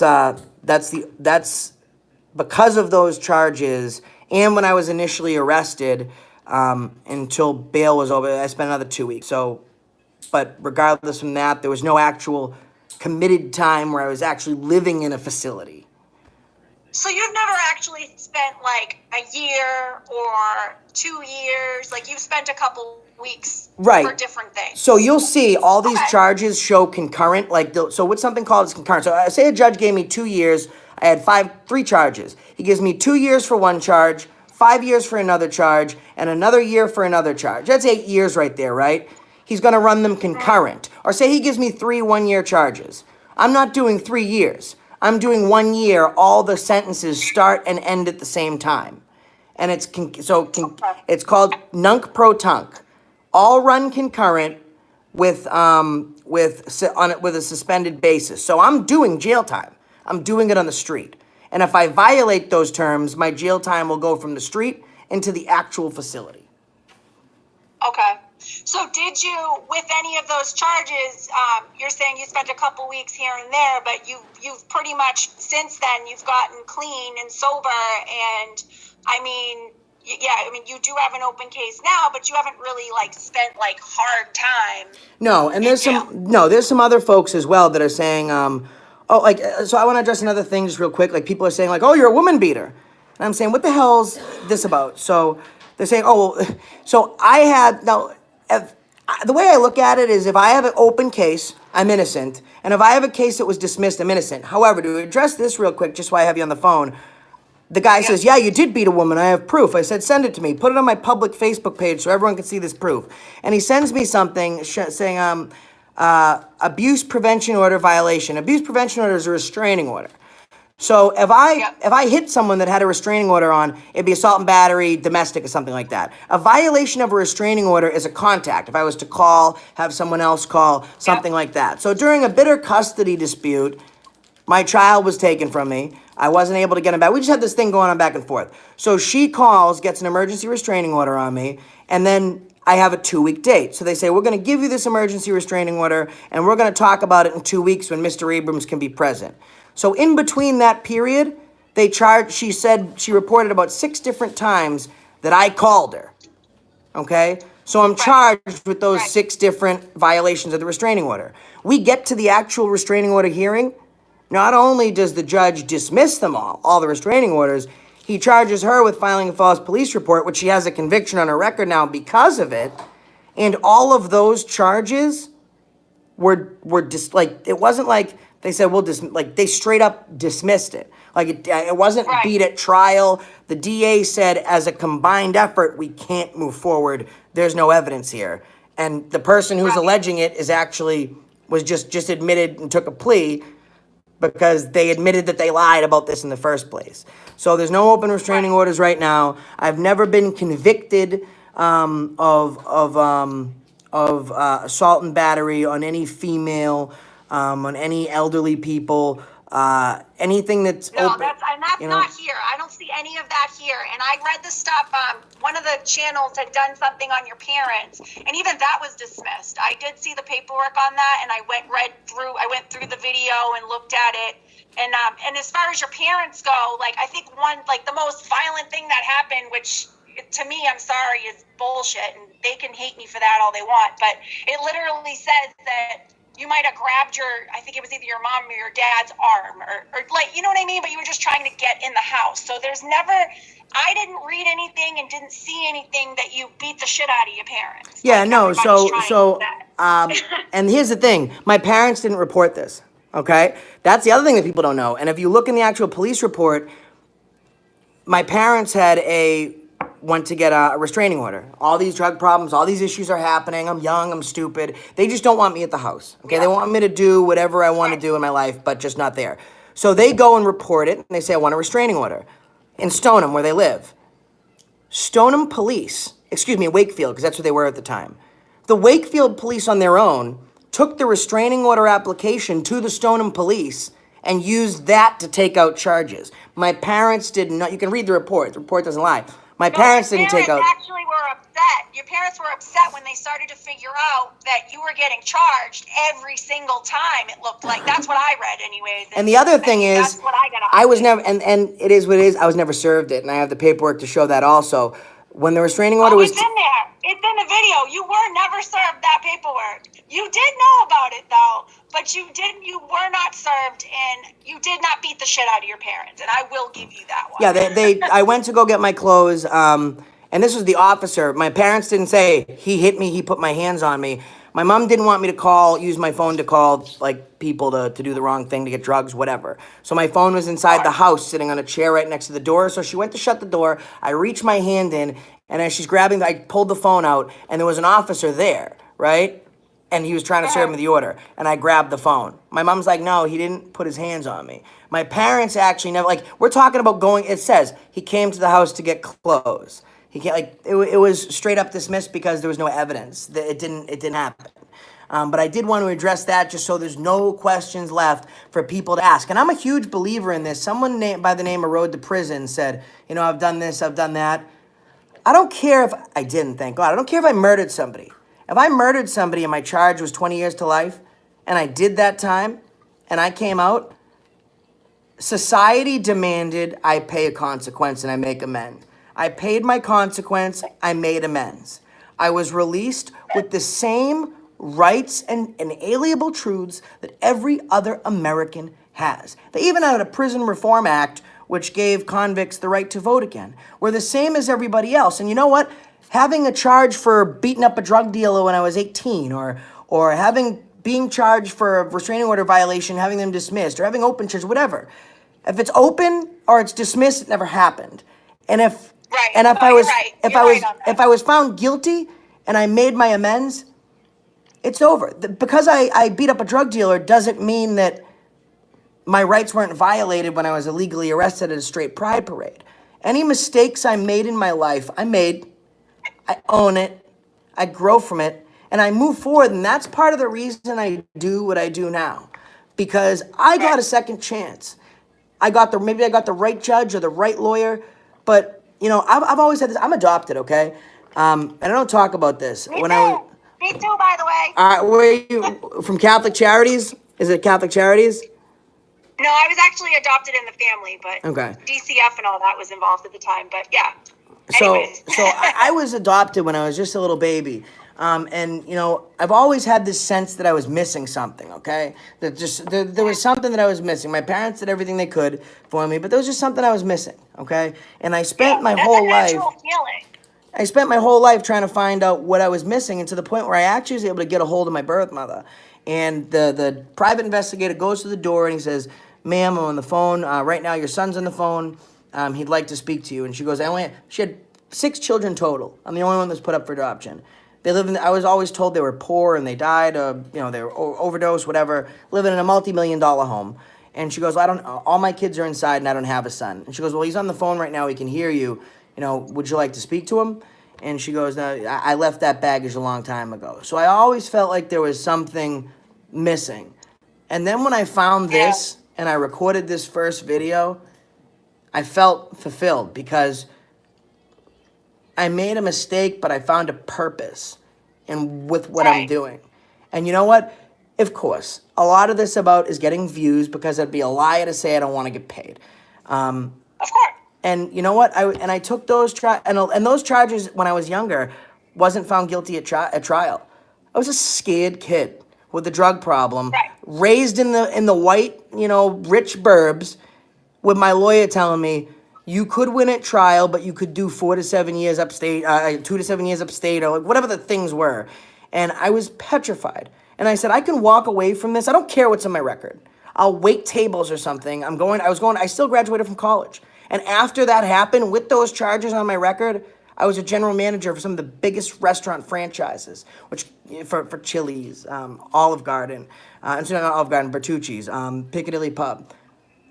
I didn't care. I said, I'll do whatever. I just don't want to do the jail time. I had a brand new baby. I would have been going into jail to do hard time with a baby. I said, tell him I'll do whatever I can as long as I can stay out with my kid. And I got custody of that child. And I maintained full custody of that kid until he was 9 years old. And then, over not drug-related or criminal activity-related, more of a financial issue because I couldn't afford to keep going to court, that stopped working. But at the end of the day, I found purpose in what I'm doing. And I want views, I want money, but I've never been able to make a difference. I've only been part of the problem or been able to help with the solution or have some sort of voice. Right now, I can go out and institute change. And to know that people love me and follow me and support my girlfriend and check in with her every day. And they're these people that are just, some will run, but it's not about the people that stick around when things are good. The people that stick around when things are bad. I was born and lived without family. And I found the family on here. And I don't care what I did in the past, what it's alleged that I've done, or things that are open or closed. At the end of the day, if it's open, it doesn't matter.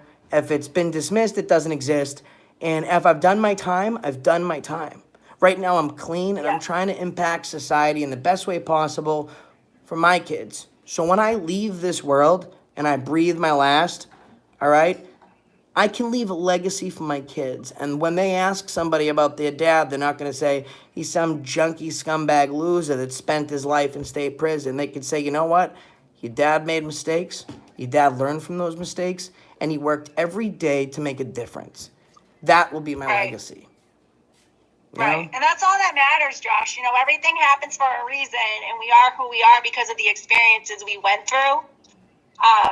So, you know, I did want to ask how you got into this auditing, but that's a beautiful story. It actually that actually hit me pretty hard. It was just I can relate to you on some level there. It was just something like, I wasn't planning to audit. I was standing on a street and this cop, you know, he said something to me. He knew me from when I was younger, right? And he says out the window, I'm standing in front of, my friend had passed away the year before. It was the 4th of July fireworks, and there was a late night mass. So people saying, oh, what are you doing at a church? No, church is open at 10 o'clock at night. Well, when it's the 4th of July fireworks, Wakefield does that. It's just fact. So I'm standing there observing a moment of silence after everyone left. And this guy screams out the window, what are you doing, drugs? Just to be fresh. You know what I mean? They haven't seen me in years. They know I'm not causing problems. And he drives down a one-way street, running a woman off the road, pulling his lights up behind her, making her freak out. And he gets out of the car. I said, listen, drive safely, dude. And he gets out of the car and flips out and he says, well, now you're going to give me ID. And it just hit me like a ton of bricks that I paid my debt. You don't get to ask me for ID for something I may or may not have done 10 years ago. I paid my debt. I'm successful and productive. I give to the community. I support my family. Now, you don't get to demand ID from me. In fact, you're going to give ID to me because the bullshit is over. And I felt so full after I did that. I couldn't, for the first time in my life, I could do something for somebody else. Because it's just, it's not just me. It's other people out there. Right. And that's, you know, that's why I did it. That's why I won't stop. You know, I don't care what people say. And these negative comments, I put out a video. So the people say I hate all the cops. And then I go into a police station in Methuen. I released a video yesterday. The cop did great. I didn't try and badger him. I'm gonna pull out my camera. They're gonna act how they act. He did great. Now people are saying, oh, I'm a cop. You know, I love the cops. Like, and there's a whole bunch of hate. Now people are giving me thumbs up, thumbs down based on their personal opinion of me and not on the audit itself. But you know what? I'm not going to let it stop me. Because I know my kid's probably watching this. I know my parents call me when I talk to them I'm in jail and they say, hey, listen, we're disgusted. People call my parents. My mother's a 76-year-old retired school teacher of 32 years. My father retired. He's 86. He has terminal cancer. He was in the UDT, Underwater Demolitions Team, 26 years in the Navy as a SEAL, okay? And my mom gets a call, and she's told she's a trash bag, slam pig whore. People camp outside of my parents' house. Like, it's... People can hate if they want, but when you give into it, when you stop doing what you were doing because of something that somebody else is doing, that's when you give them the power right back. And I've given the power too many times. I've given the power up for drugs. I've given the power up for girls. I've given the power up for money. I've given the power up for whatever different decisions I make. I'm not giving the power back again. This is my life. When my kid's watching this right now, my mother says to me, yeah, I said, you're not going to support me? You know things that people are saying are not true, but instead of standing up and supporting me, you're just backing off because so many people are embarrassing you. It's like the Antifa people. There's 80 of them, one of me. The cops see them punching me, and the officer says I'm being disorderly. That's just because he's too much of a coward to trying to disperse the people he's outnumbered by. And I hope I remain outnumbered because I like the uphill battle. I'm not going to stop.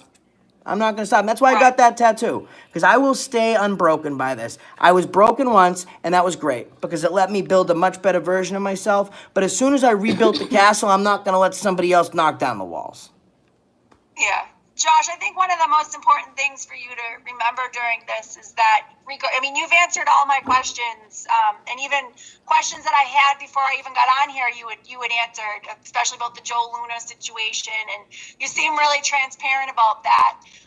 Regardless of, you know, how honest you are, there's going to be people that are going to say, you suck, and you're this, and you're that, and they're going to hate on you, and they're going to keep coming at you, and there's nothing that's ever going to be good enough to change those people's minds, because that's who they are. You know what I mean? That's what they do. You know, that's what gets them going in the morning.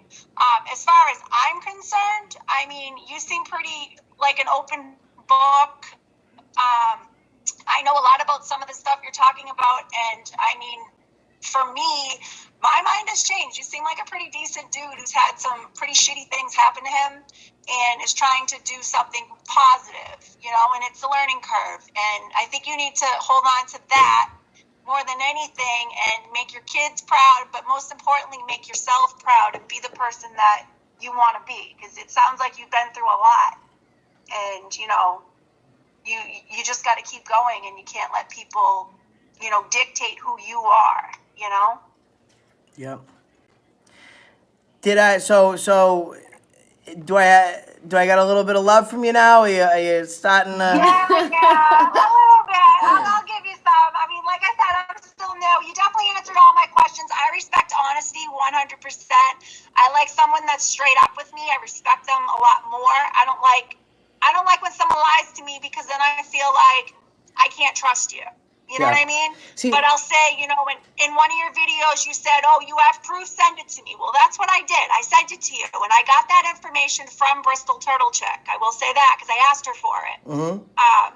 And she sent it to me, and I sent it to you, and I said, you know, help me understand this. And I really appreciate you taking the time today to do that. And answer my questions. So you got some love from me. I'll give you that. I didn't want to keep having to do these videos over and over again. It's just that, you know, we were talking specifically on that last video about these armed robbery convictions. And I'm like, what are you talking about? They're open cases. So when you sent me that, I'm like, please send me this proof, because everyone has proof. No one ever sends it because it doesn't exist. And I see it, and I'm literally eating Chinese food in Wakefield, and I look down at these papers. I had hot soup in my mouth, and I put it back into the bowl. I'm like, this is what people are talking about? Like, yeah, no. and to be fair, they're from most of them are 2010, 2011, and 2012. That's when they were resolved. Closed. Right. Those, and that they're resolved. They're done. I mean, like you said, you were young. You know what I mean? And if you had a drug problem, that makes sense. You know, it makes sense why you would get into trouble. Like, drugs aren't good, right?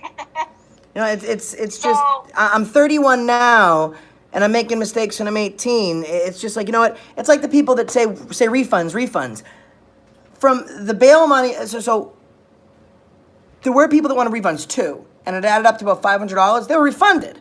So you got all these people out there saying, I want a refund, and then I look up your name, you never donated. The people that don't donate want refunds, and the people that did donate don't want refunds, but the two of them that did received them immediately. You know, it's well, I can own. You own that. But even that whole situation, Danielle, hot tow truck girl, I think jumped the gun a little bit. She was excited. She wanted her man out of jail. I mean, shit, if it was my husband, I would too. And you know what the other thing was, is she was running on empty fumes, because, so what happens is, in a 2-day period, I'm in jail, our accounts get frozen, okay? My lawyer can't get in touch with me. I have this issue happen with the fight, and she loses her kid because of these allegations. Thank God she gets him back. The guy is altering video. We're able to, all of her things, like some of my stuff was true. All of her stuff was just allegations. So I'm telling her on the phone, hey babe, just talk to my lawyer. They're gonna give me an $800 bail.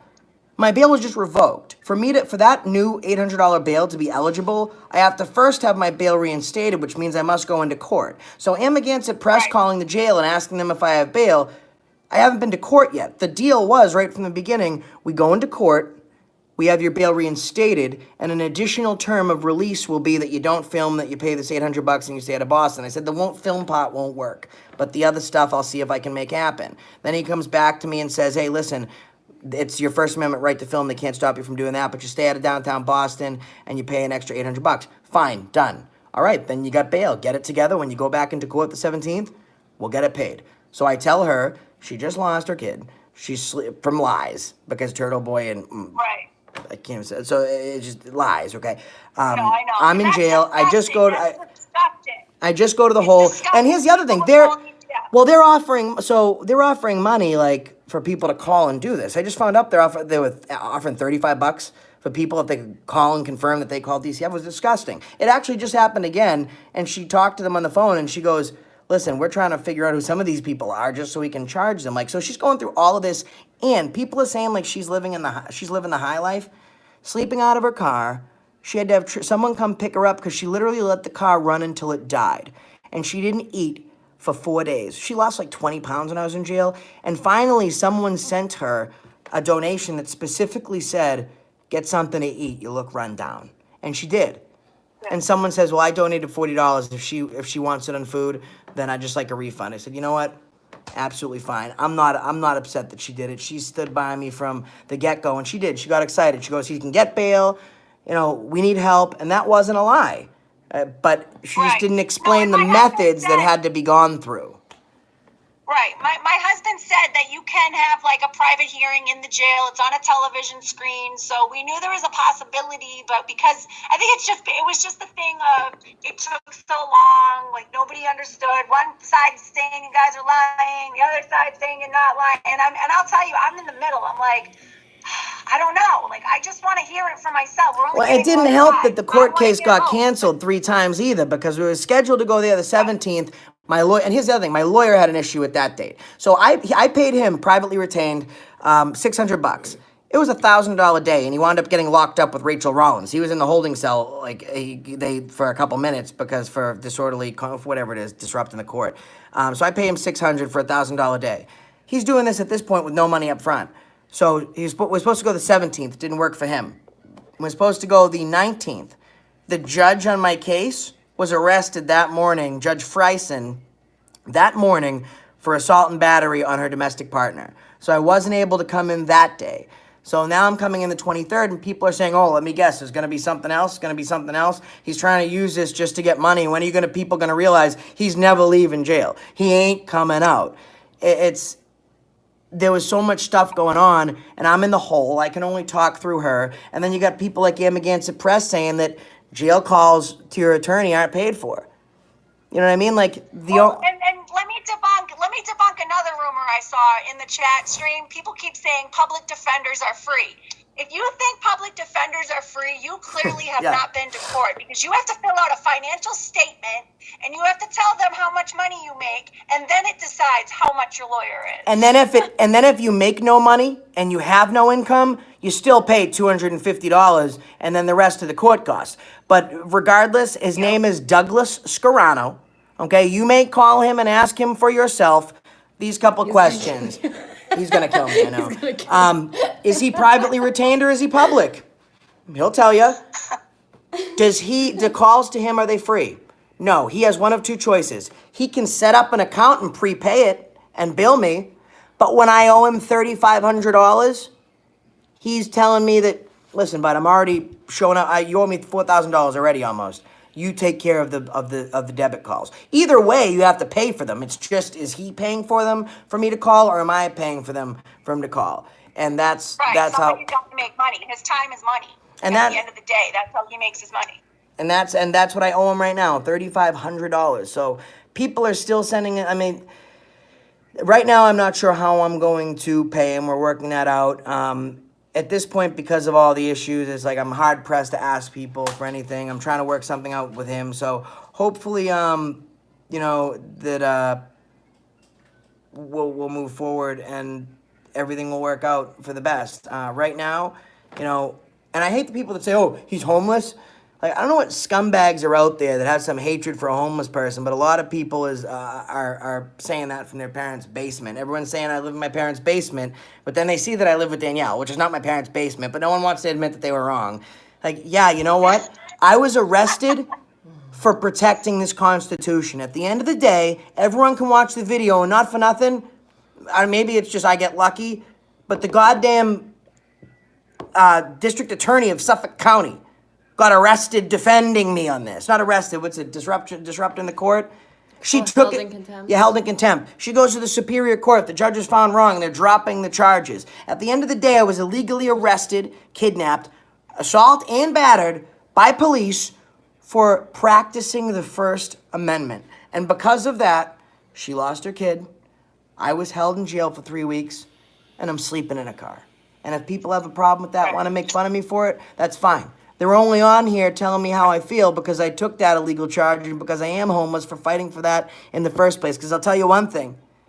If this didn't happen and someone did what I did, they might be doing time right now. But the mayor and the district attorney are looking at every single one of these First Amendment cases very clearly now. And every time they refer to it, it's the picture of me in the white t-shirt getting harassed and assaulted by the cops or an interview with me. So Right. No, and I agree. You definitely, I watched that video. I will say I definitely think you poked the bear by saying fuck the police and all that stuff. I definitely think you were asking for it. Not that it's right, but that's why they came for you. right, and that's the whole point. That's the whole point, Shannon. It might not be morally great, but it's my right. I don't care if they like it or not. It's like my mom said the same thing. Oh, you poked the bear, you poked the bear. All right, let me ask you a question. If I walk out in the morning and I say, okay, well, it's my right to remain silent, and I get shot because of it, am I poking the bear because I practiced a constitutionally protected activity? If you look at my interview on Channel 4, look up Josh Abrams Straight Pride Parade Channel 4. You watch my interview, it says, why were you arrested? I asked multiple times why I was arrested, and the officer said, because you called me a pig. And my response was, well, that's my constitutional right to do so. Josh, listen, my husband and I have this argument back and forth constantly, and he'll tell me the same thing you just did. Like, basically that you won't say whatever you want, and it's the cop needs to be the person who's not offended by that. Like, just because they're offended doesn't mean they can arrest you for that. Like, it's not normal. It's not okay. Like, you could say whatever you want. And the same thing, it's like, and I think I had said that in a video too, like, you know, somebody called me a see you next Tuesday in the video. I don't like it. I'm offended. Can they be arrested for saying that? Like, I get it. But I do think, I'm just saying, that's why they came for you. Right. And well, then it comes back to the point where feelings don't trump rights. It comes down to us as human beings to police ourselves in that fashion when we're not talking about violating the law, breaking our constitution is what is right. It's not right for me to walk up to you because it is, just because it's right to do, just because you have the right to do something doesn't mean it's morally right to do something. But when it comes to, but at the end of the day, if you have a right to do it, you don't cherry pick the Constitution. If somebody's, look at all the shit people talk about me. People say I delete comments. Jesus Christ, you should look at the comments on my video. Some of the shit people say, it's out of control. Yeah, well, nobody needs to listen to it too. Like, I had some stuff. I had done a video on you and Turtleboy with my husband, and people were just like, some people were just nasty. Some people had some constructive criticism, but at the end of the day, like, I don't have to listen to it. Like, I don't. If I don't want to, like, bye. Like, it's my right. How about that? Yep, exactly. Exactly. So where I'm going from here right now is it's going to be business as usual. Putting out audits every day. I will keep people updated as this case moves along. Yep. I will keep people updated as the case moves along. You know, obviously everyone knows this stuff's public record, so if they want to look into it themselves, that's fine. I wanted to do this because I didn't want to be answering any more questions moving forward. I wanted to get everything out there so there's no further questions. And you know what? If you hate somebody because they paid their debt to society, or you hate someone because they were charged with something and they weren't guilty of it, it is what it is. I am who I am. I'm not going to change. I'm not going to ask anyone else to change. You can love me or you hate me, but if you want to look at a video and leave a bunch of hate, I appreciate the view because it just helped me get paid. You know, it's nothing more I can do for people. But I appreciate you taking the time to do this. And you know what? Before this started, I asked Turtleboy, Aiden, I said, hey, listen, come on, talk, ask whatever you want. No questions are off limits. No. I said, how about this? You come on my show, then I'll come on yours later. No. And it's like, you know what, man? Like, all you want to do is call. At the end of the day, the bigger person sometimes, I never believe the bigger person wins. Sometimes they do, because you know what? When I keep answering his call and he's asking, bitch this, bitch that, she's a whore, he's only making himself look stupid. I'm here, at the end of the day, I just want to move forward, clear the air, because you know what? I have to figure out how to get money. I have to figure out how to, because Right. my issue affected them. I have a family to keep off the streets right now. Thankfully, they're all set. They have their own housing, and they got a house. Everything's beautiful. But I gotta get back to work and start doing this, because sleeping in a car every single night, like eating when I can, like the world crashed. I went from having all this money stacking up in my YouTube account, getting ready because I get paid every couple months. It's not like I can have $100,000, but if I can't touch it, it doesn't help me. To having all the ducks Right. lined up in the row, having a place to stay, everything's beautiful, to overnight losing everything. Right. So, and we just keep Right. moving forward and Well, make you're it not happen. making money if you're in jail, that's for sure. Yep, yeah. Absolutely. So is everybody good now? Is there a roof over everybody's head? Danielle and the son are okay? Everybody's We're perfect. He's, thank yeah, go ahead. you. Why don't you, hold on, let me jump in there for a second. I just want to go on this one. All right, go ahead. Let him know for yourself. Hi. I'll turn to you for a second. Hi. All right, I'll turn you back. Where do we go? How does this go? Like that? Mm-hmm. Oh. Hi. No, so me and my son, we're good. I think it's awful that somebody would do that to, I mean, me, of course, I was devastated, but my child, like, especially to do that, because that's sick, and I just don't Yeah, know it's who disgusting. would be able to, like, do that. You know what I mean? I Like, wanted to let you know that I had a conversation with Bristol Turtle Chick about the DCF thing, and she did say to me that as far as she knows, nobody on Turtleboy called DCF. That's what she said to me. okay. That doesn't mean that the Right, viewers that's just what's didn't. That said. doesn't mean, you know what I mean? But I just wanted to let you know that's what she's. I Thank you, can't Jen. prove that. That's what she said to me. Right. So, but that is disgusting. I mean, putting children involved, me having my own children, that's terrible. That's and that's scary and frightening for your son. It is, and he shouldn't have to deal with that because people want to hate on me or Josh.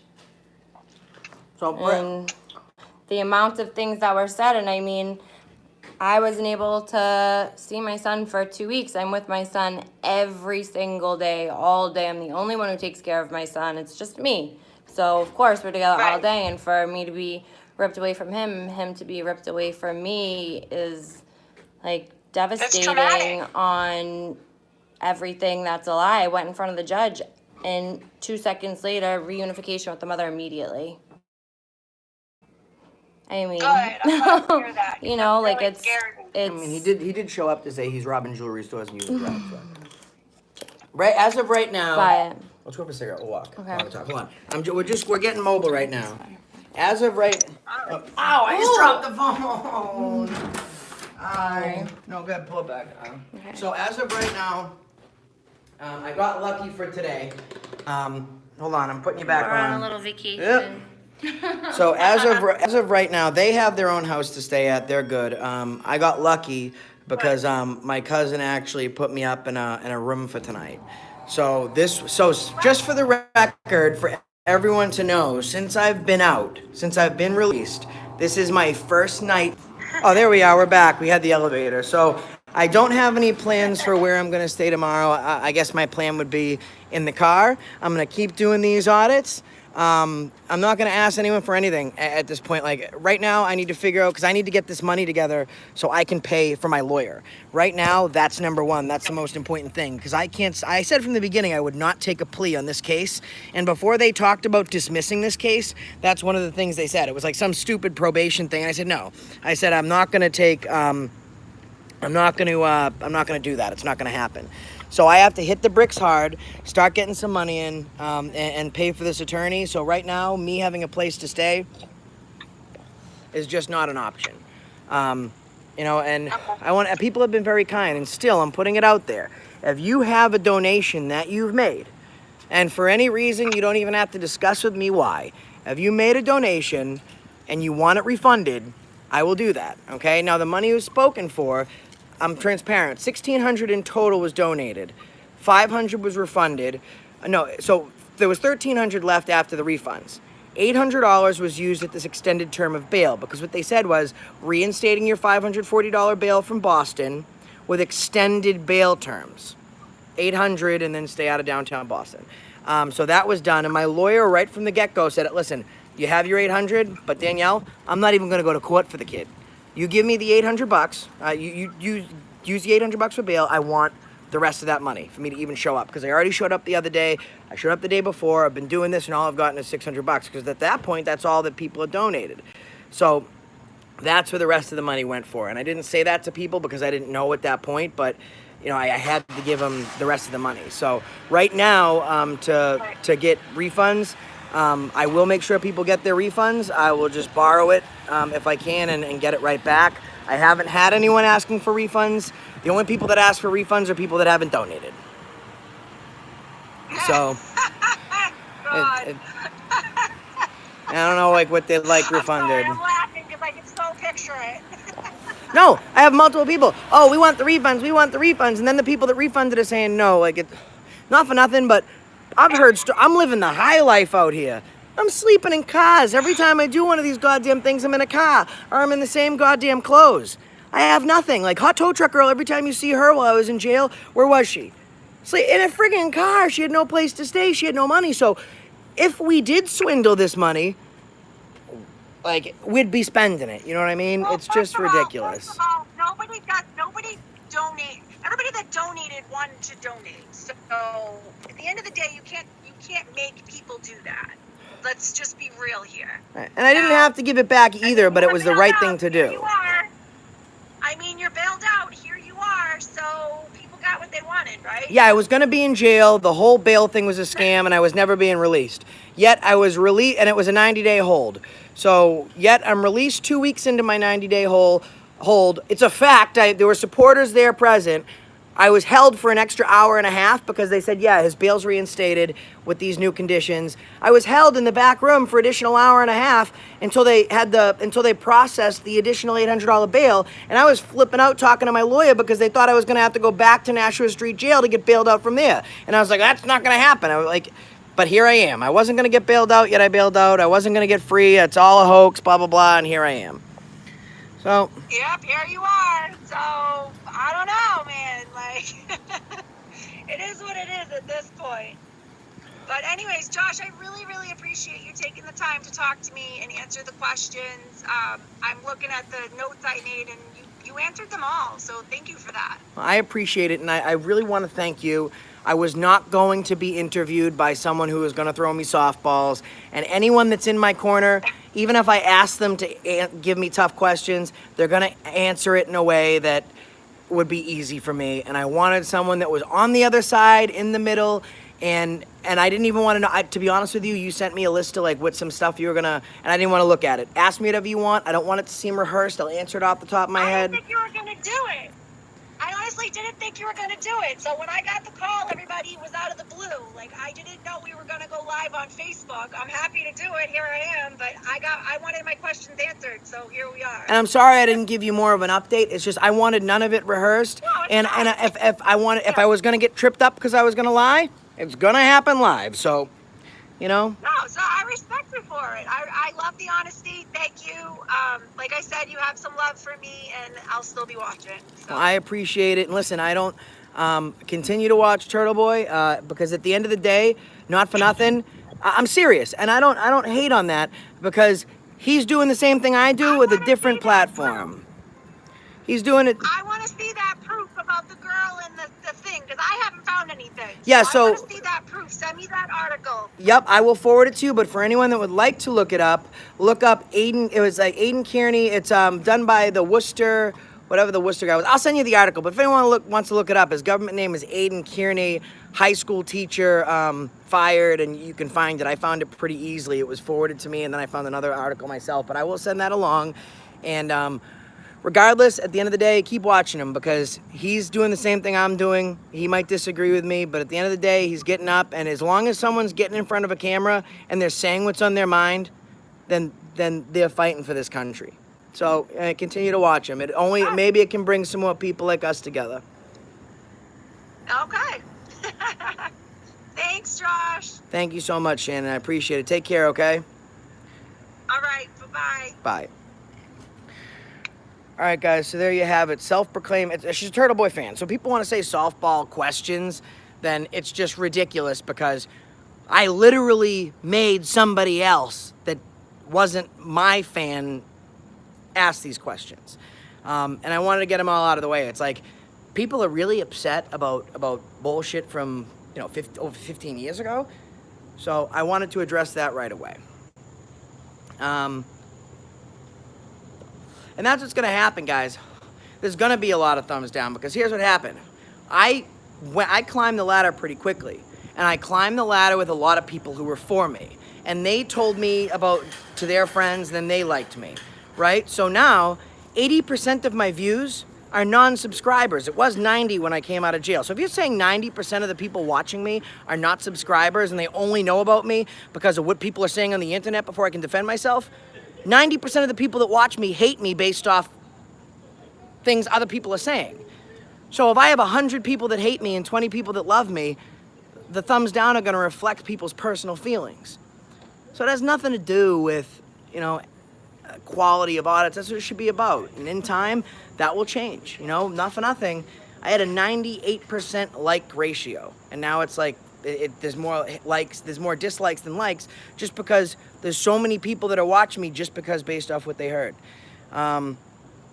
So, Stacy, I'm making you a moderator just because, and thank you to all the people that checked in with Hot Tow Truck Girl. I mean, besides Sibby the Creep, I appreciate everyone that made it their business to check in on my family and help me through this issue. Turtle Driver. Send me a number, Turtle Driver. I'll put you on real quick. The room I'm staying in tonight, I don't want to release where I am because I don't need people harassing everyone else that stays in this hotel. But the room was... Hey, how much did that room cost? Was it $126 after taxes? It was like $126 after taxes. He used his AAA card to get a discount. I appreciate it, CC Cannon. I appreciate that, Howard. I'm gonna put some new moderators on here. Keep being the expert of accountability, Josh. I'm far from an expert. I just wish that I could continue to move forward, and I will. I'm not gonna let the haters, take me down. What? I need to keep pushing. I can't see the screen from over there. I need the shade. Can you just come to me? And so, any other questions? Howard, you got a wrench. All right, so Candy, Hot Tow Truck Girl has a home. Okay, she has a place to stay with her son, and she doesn't need a place. I'm not staying with her for one reason, because people illegally stole her kid from her because of all this. Some people are just evil to the point they have no conscience, and they will say whatever they say, and they abuse the First Amendment, they abuse the Constitution, and I don't want them to get hit by the ricochet for the bullet that's aimed at me. So that is why I'm not staying with them.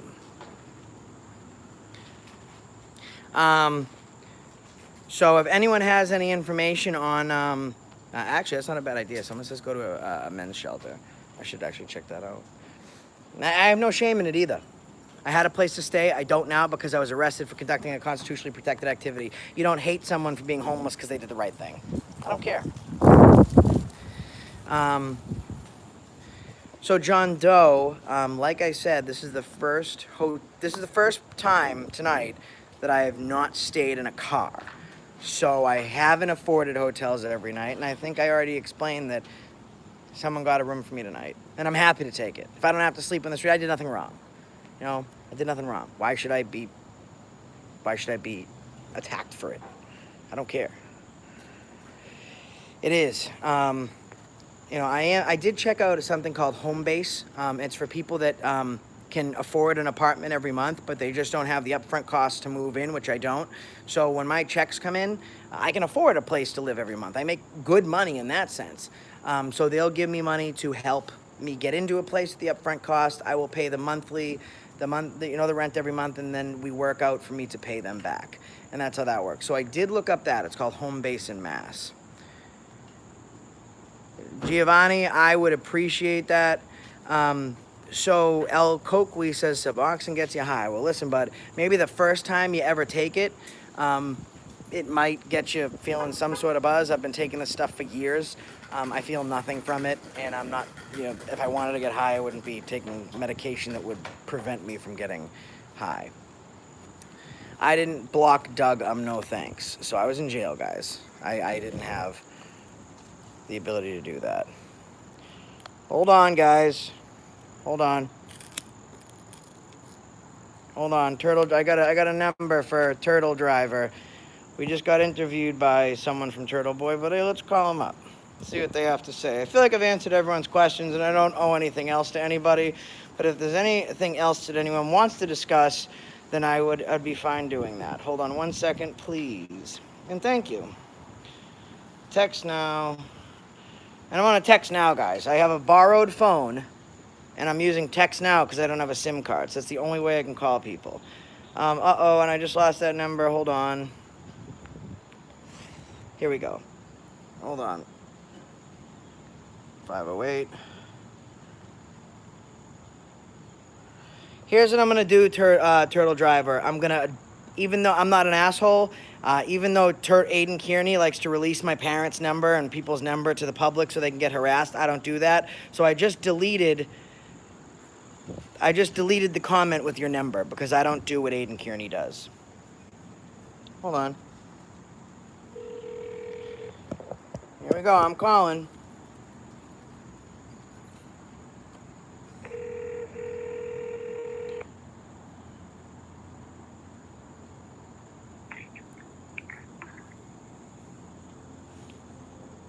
Hello? Hello? Is this Turtle Driver? This is Bristol, but Turtle Driver's on my crew. What's up? Bristol Josh? chick. I was just told to call this number, so you tell me. Yeah, no, you're good. So, thank you very much for calling. We do have some questions for you, and I do apologize for the way that Aiden had behaved. I don't generally conduct my business like that. So, regarding this $800 bail that you are purporting, we have already published the docket from that day. You were reinstated on a $5,000 cash bail. Your mother is listed as the one who paid that. There is absolutely no documentation of an $800 bail. Correct. Can you prove that? Absolutely. So, so you're right, and actually, you missed some information because the paperwork was screwed up. So, the way that the paperwork actually read was not only was my $5,000 bail that was posted by my mother revoked, but they actually revoked my $500 bail out of Boston as well. So they had to change that paperwork, and they did an extension. It's called an extended terms of release conditions. So what I'm going to be doing, and I will send it to you directly if you'd like. I'm waiting to speak to my lawyer. He's got two things for me. He's got three things actually. A letter stating that, because some people were claiming that he's a public defender. His name's Douglas Scarano. No, we see that he's private. The docket does reflect that you do have a private attorney. So that was cleared up. That was an assumption made because you claimed that you had to pay him $300 to show up, and obviously you have 6 felony convictions. You already know this too. That's not how retainers work. Right. So I can read off the felony convictions, but we have 6. I don't know where the information you're getting from, but we actually, I don't know if you haven't been watching this. Department of Justice. Right, but I don't know where you're getting this information that I'm denying it, because we just had a 70-minute broadcast where we actually showed my Corey and every charge on it, and I've admitted to every single conviction. So maybe you're just tuning in late and you weren't aware of that. But my lawyer was paid. Not aware that you finally copped up to that. My lawyer paid. So here's the issue that I was having: is people were saying, "Oh, you're convicted on this armed robbery case," and my defense the whole time is, I can't be convicted on a case that's open. It's just not physically possible. Oh, no. So then I had someone that actually, do you know another armed robbery case that you've been convicted on? It's not armed robbery though. It's not. It was armed assault with armed assault to rob. Right, and if you look at the Corey correctly, I'm looking at it, was pled down to assault and battery. That charge I was charged with, but not actually convicted on. Look at the Corey. You have a docket number of 201044. That's fine. Even though correct in relation to that docket, I was convicted on that docket. They took all the cases and they put them together when I was 18. So right there, you just contradicted yourself, though, Josh, because you said that was put down. But I'm looking at. I said on the video right that I robbed Do a you drug understand? dealer. I said straight up. So do you know Shannon Pereira? Because she said. Actually, yeah, I'm sorry, but we actually released the police report on that as well. And so, although I will say the victim witness did seem like he was hiding something because of his story. I mean, you put the guy in your truck under the pretense of talking, according to him. Yeah, I was buying drugs down from to him. an abandoned parking lot. Okay, so, but either way, you see why, maybe that's objectionable if you set a guy up to get beat up with a crowbar. And that wasn't that long ago. No, to be honest, I went to buy drugs from him, and then he took my money. He didn't give me the drugs, and it wasn't it was like a little grabbed like a little metal thing from the back, and we got into a fist fight over it. But regardless, someone named Shannon Pereira is the person that just interviewed me on this. She said that she's a friend of yours, or she spoke to you. We just went over every single charge in the query. I admitted to everything that was on there, so there's no question. Because she contacted me, she said, "You're convicted on this." And I said, "No, I'm not. It's an open case." And she said, "This is what I'm referring to." And she sent me a copy of my query, and I said, "Oh, they're talking about Chuck from 10 years ago? We'll address that. I don't want to know what question." Not even from 10 years ago, though. I mean, that's 2011. Right, but that's the date of sentencing, correct? That's the date of sentencing. Correct, so the right, report yeah, was taken. The report was taken out in 2009. It took 2 years to even get to that sentencing. So from the date that this happened, we're over 10 years ago. So, I mean, but you have convictions from 2018, 2015, and I mean, honestly, Josh, at one point you had stated in your videos, "I have absolutely no convictions. An arrest is not a conviction. It doesn't mean I'm guilty. And if you can prove I have convictions, then I'll shut down my channel." That's a pretty ballsy claim that you made, knowing better than I did at the time, because I had to go in and actually research this, correct? But you knew better than I did that wasn't true.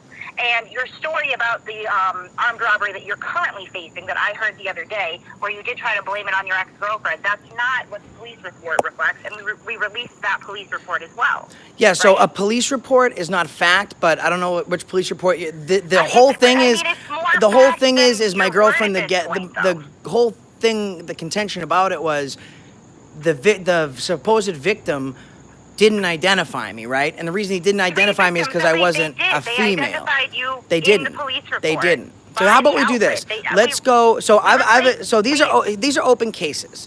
So I'm not guilty on them, so I have nothing to worry about right now. If you'd like to interview as far as those cases go, I'll be happy to go down to the police station where these charges were taken out. Because here's the other thing. The reason it's taking so long, and I know you know about this because you seem like you're intelligent, you've done your due diligence.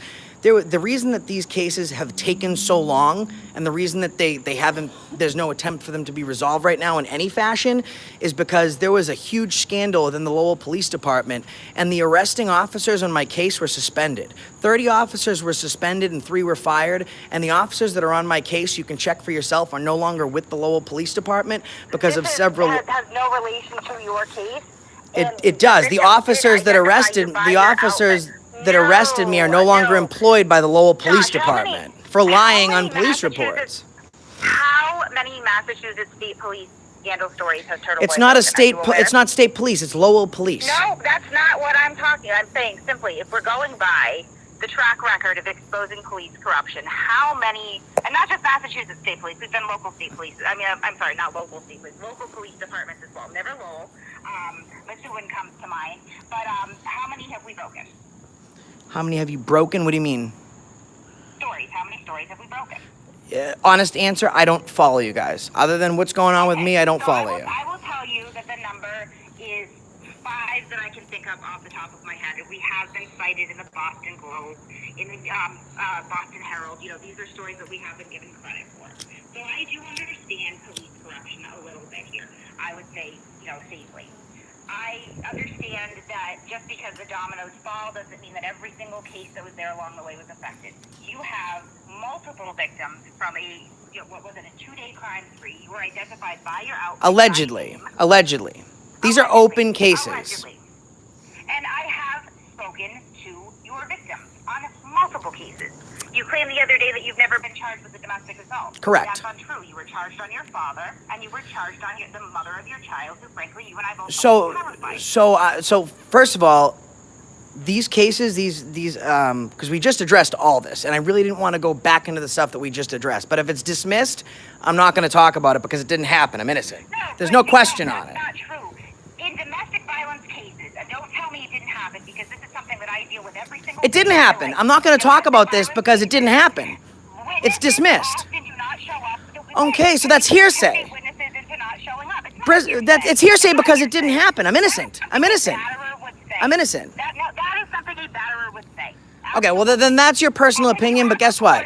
I'm innocent. The victim has marks on her body where you're not allowed to see your child pursuant to this, where there was a DCF case opened on this. The preponderance of evidence outside of Actually, hey, you know what? So the only DCF case that's ever been opened revolving my children, and I can get that paperwork today, was only opened in connection to my child's mother when there was a physical